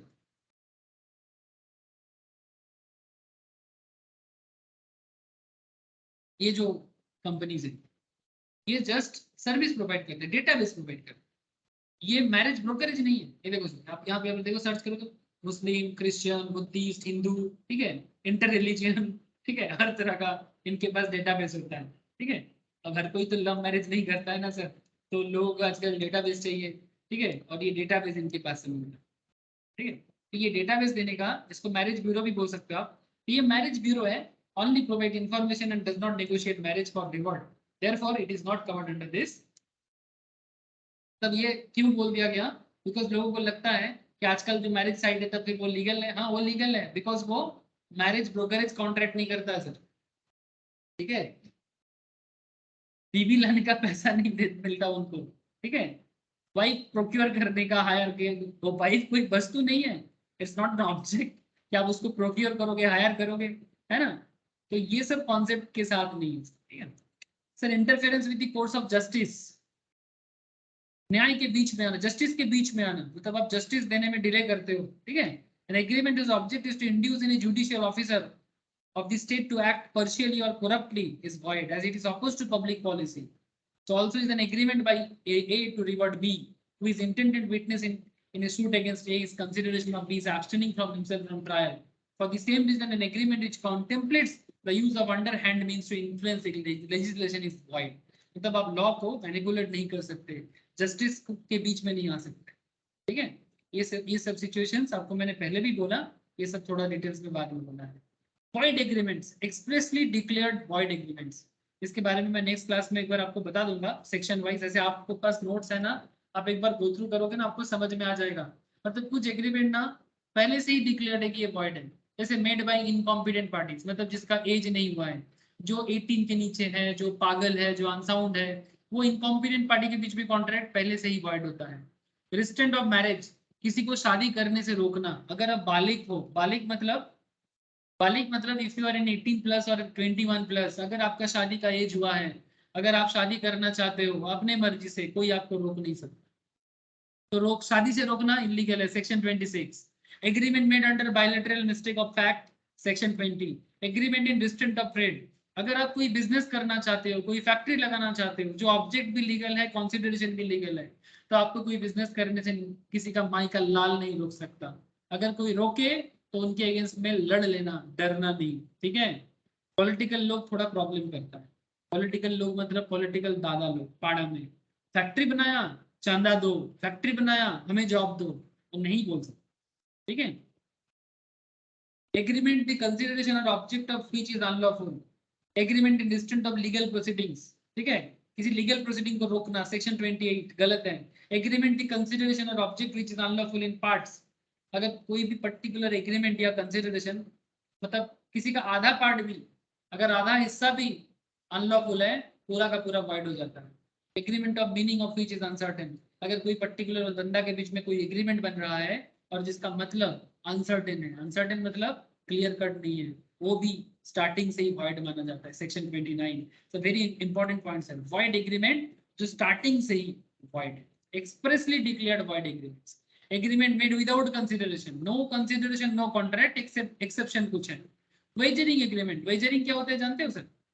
बेटिंग करना, बेटिंग या वेजरिंग, जैसे इंडिया जीतेगा, जैसे 23 को T20 वर्ल्ड कप के इंडिया पाकिस्तान मैच है, अब मानो कि हम लोग बेट कर रहे हैं, अगर पाकिस्तान जीता तो मुझे 1 लाख आप देंगे, अगर इंडिया जीता तो मैं आपको 2 लाख दूंगा, इस तरह का जो एग्रीमेंट है ये वेजरिंग है, ठीक है। ड्रीम 11 वेजरिंग में नहीं आता सर, ठीक है। Dream 11 is not wagering, it's a lottery type, it's a game, so ये वेजरिंग में नहीं आता है, इलीगल नहीं है। इसको लेके थोड़ा केस भी बना है कि ये ड्रीम 11 टाइप्स ऑफ बिजनेस को रखना चाहिए कि नहीं रखना चाहिए, बहुत पैसा कमा रहा है। तमिलनाडु कोर्ट में कुछ लोग PIL भी फाइल किया है तमिलनाडु में, बैंगलोर में, मतलब पब्लिक इंटरेस्ट लिटिगेशन। ये एक नशा, मतलब बेसिकली लोगों को जुआ की तरह है, स्पेकुलेशन है। Yes, speculation is there. Next class में मैं आपको वेजरिंग के साथ नॉर्मल बिजनेस एग्रीमेंट का डिस्कशन करूंगा, और स्पेशली मैं इंश्योरेंस बिजनेस के साथ वेजरिंग का एक बहुत इंटरेस्टिंग आपको फर्क बताऊंगा। और ये wagering is a very important concept, आपको जानना चाहिए। ठीक है, क्रॉसवर्ड पजल, गेमिंग। ठीक है, contract of insurance and wagering agreement के बीच में फर्क बहुत पूछता है, आपको बताऊंगा। ठीक है, तो नेक्स्ट क्लास में ये कुछ इंपॉर्टेंट पॉइंट्स है आपके साथ में डिस्कस करूंगा, और कुछ केस लॉस भी है वो भी मैं बताऊंगा, मतलब जो रियल में हुआ है इसका जानकारी आपको दूंगा, और फिर ये वाला चैप्टर खत्म करके और एडवांस लेवल डिस्कशंस में।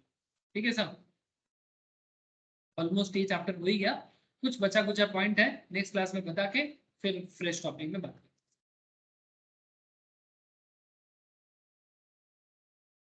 ओके सर, ये था आज का लंबा डिस्कशन। आप लोगों को क्लियर हुआ सर? कॉन्ट्रैक्ट एक्ट समझ में आ रहा है, बिजनेस लेवल कॉन्ट्रैक्ट समझ में आ रहा है ना सबको?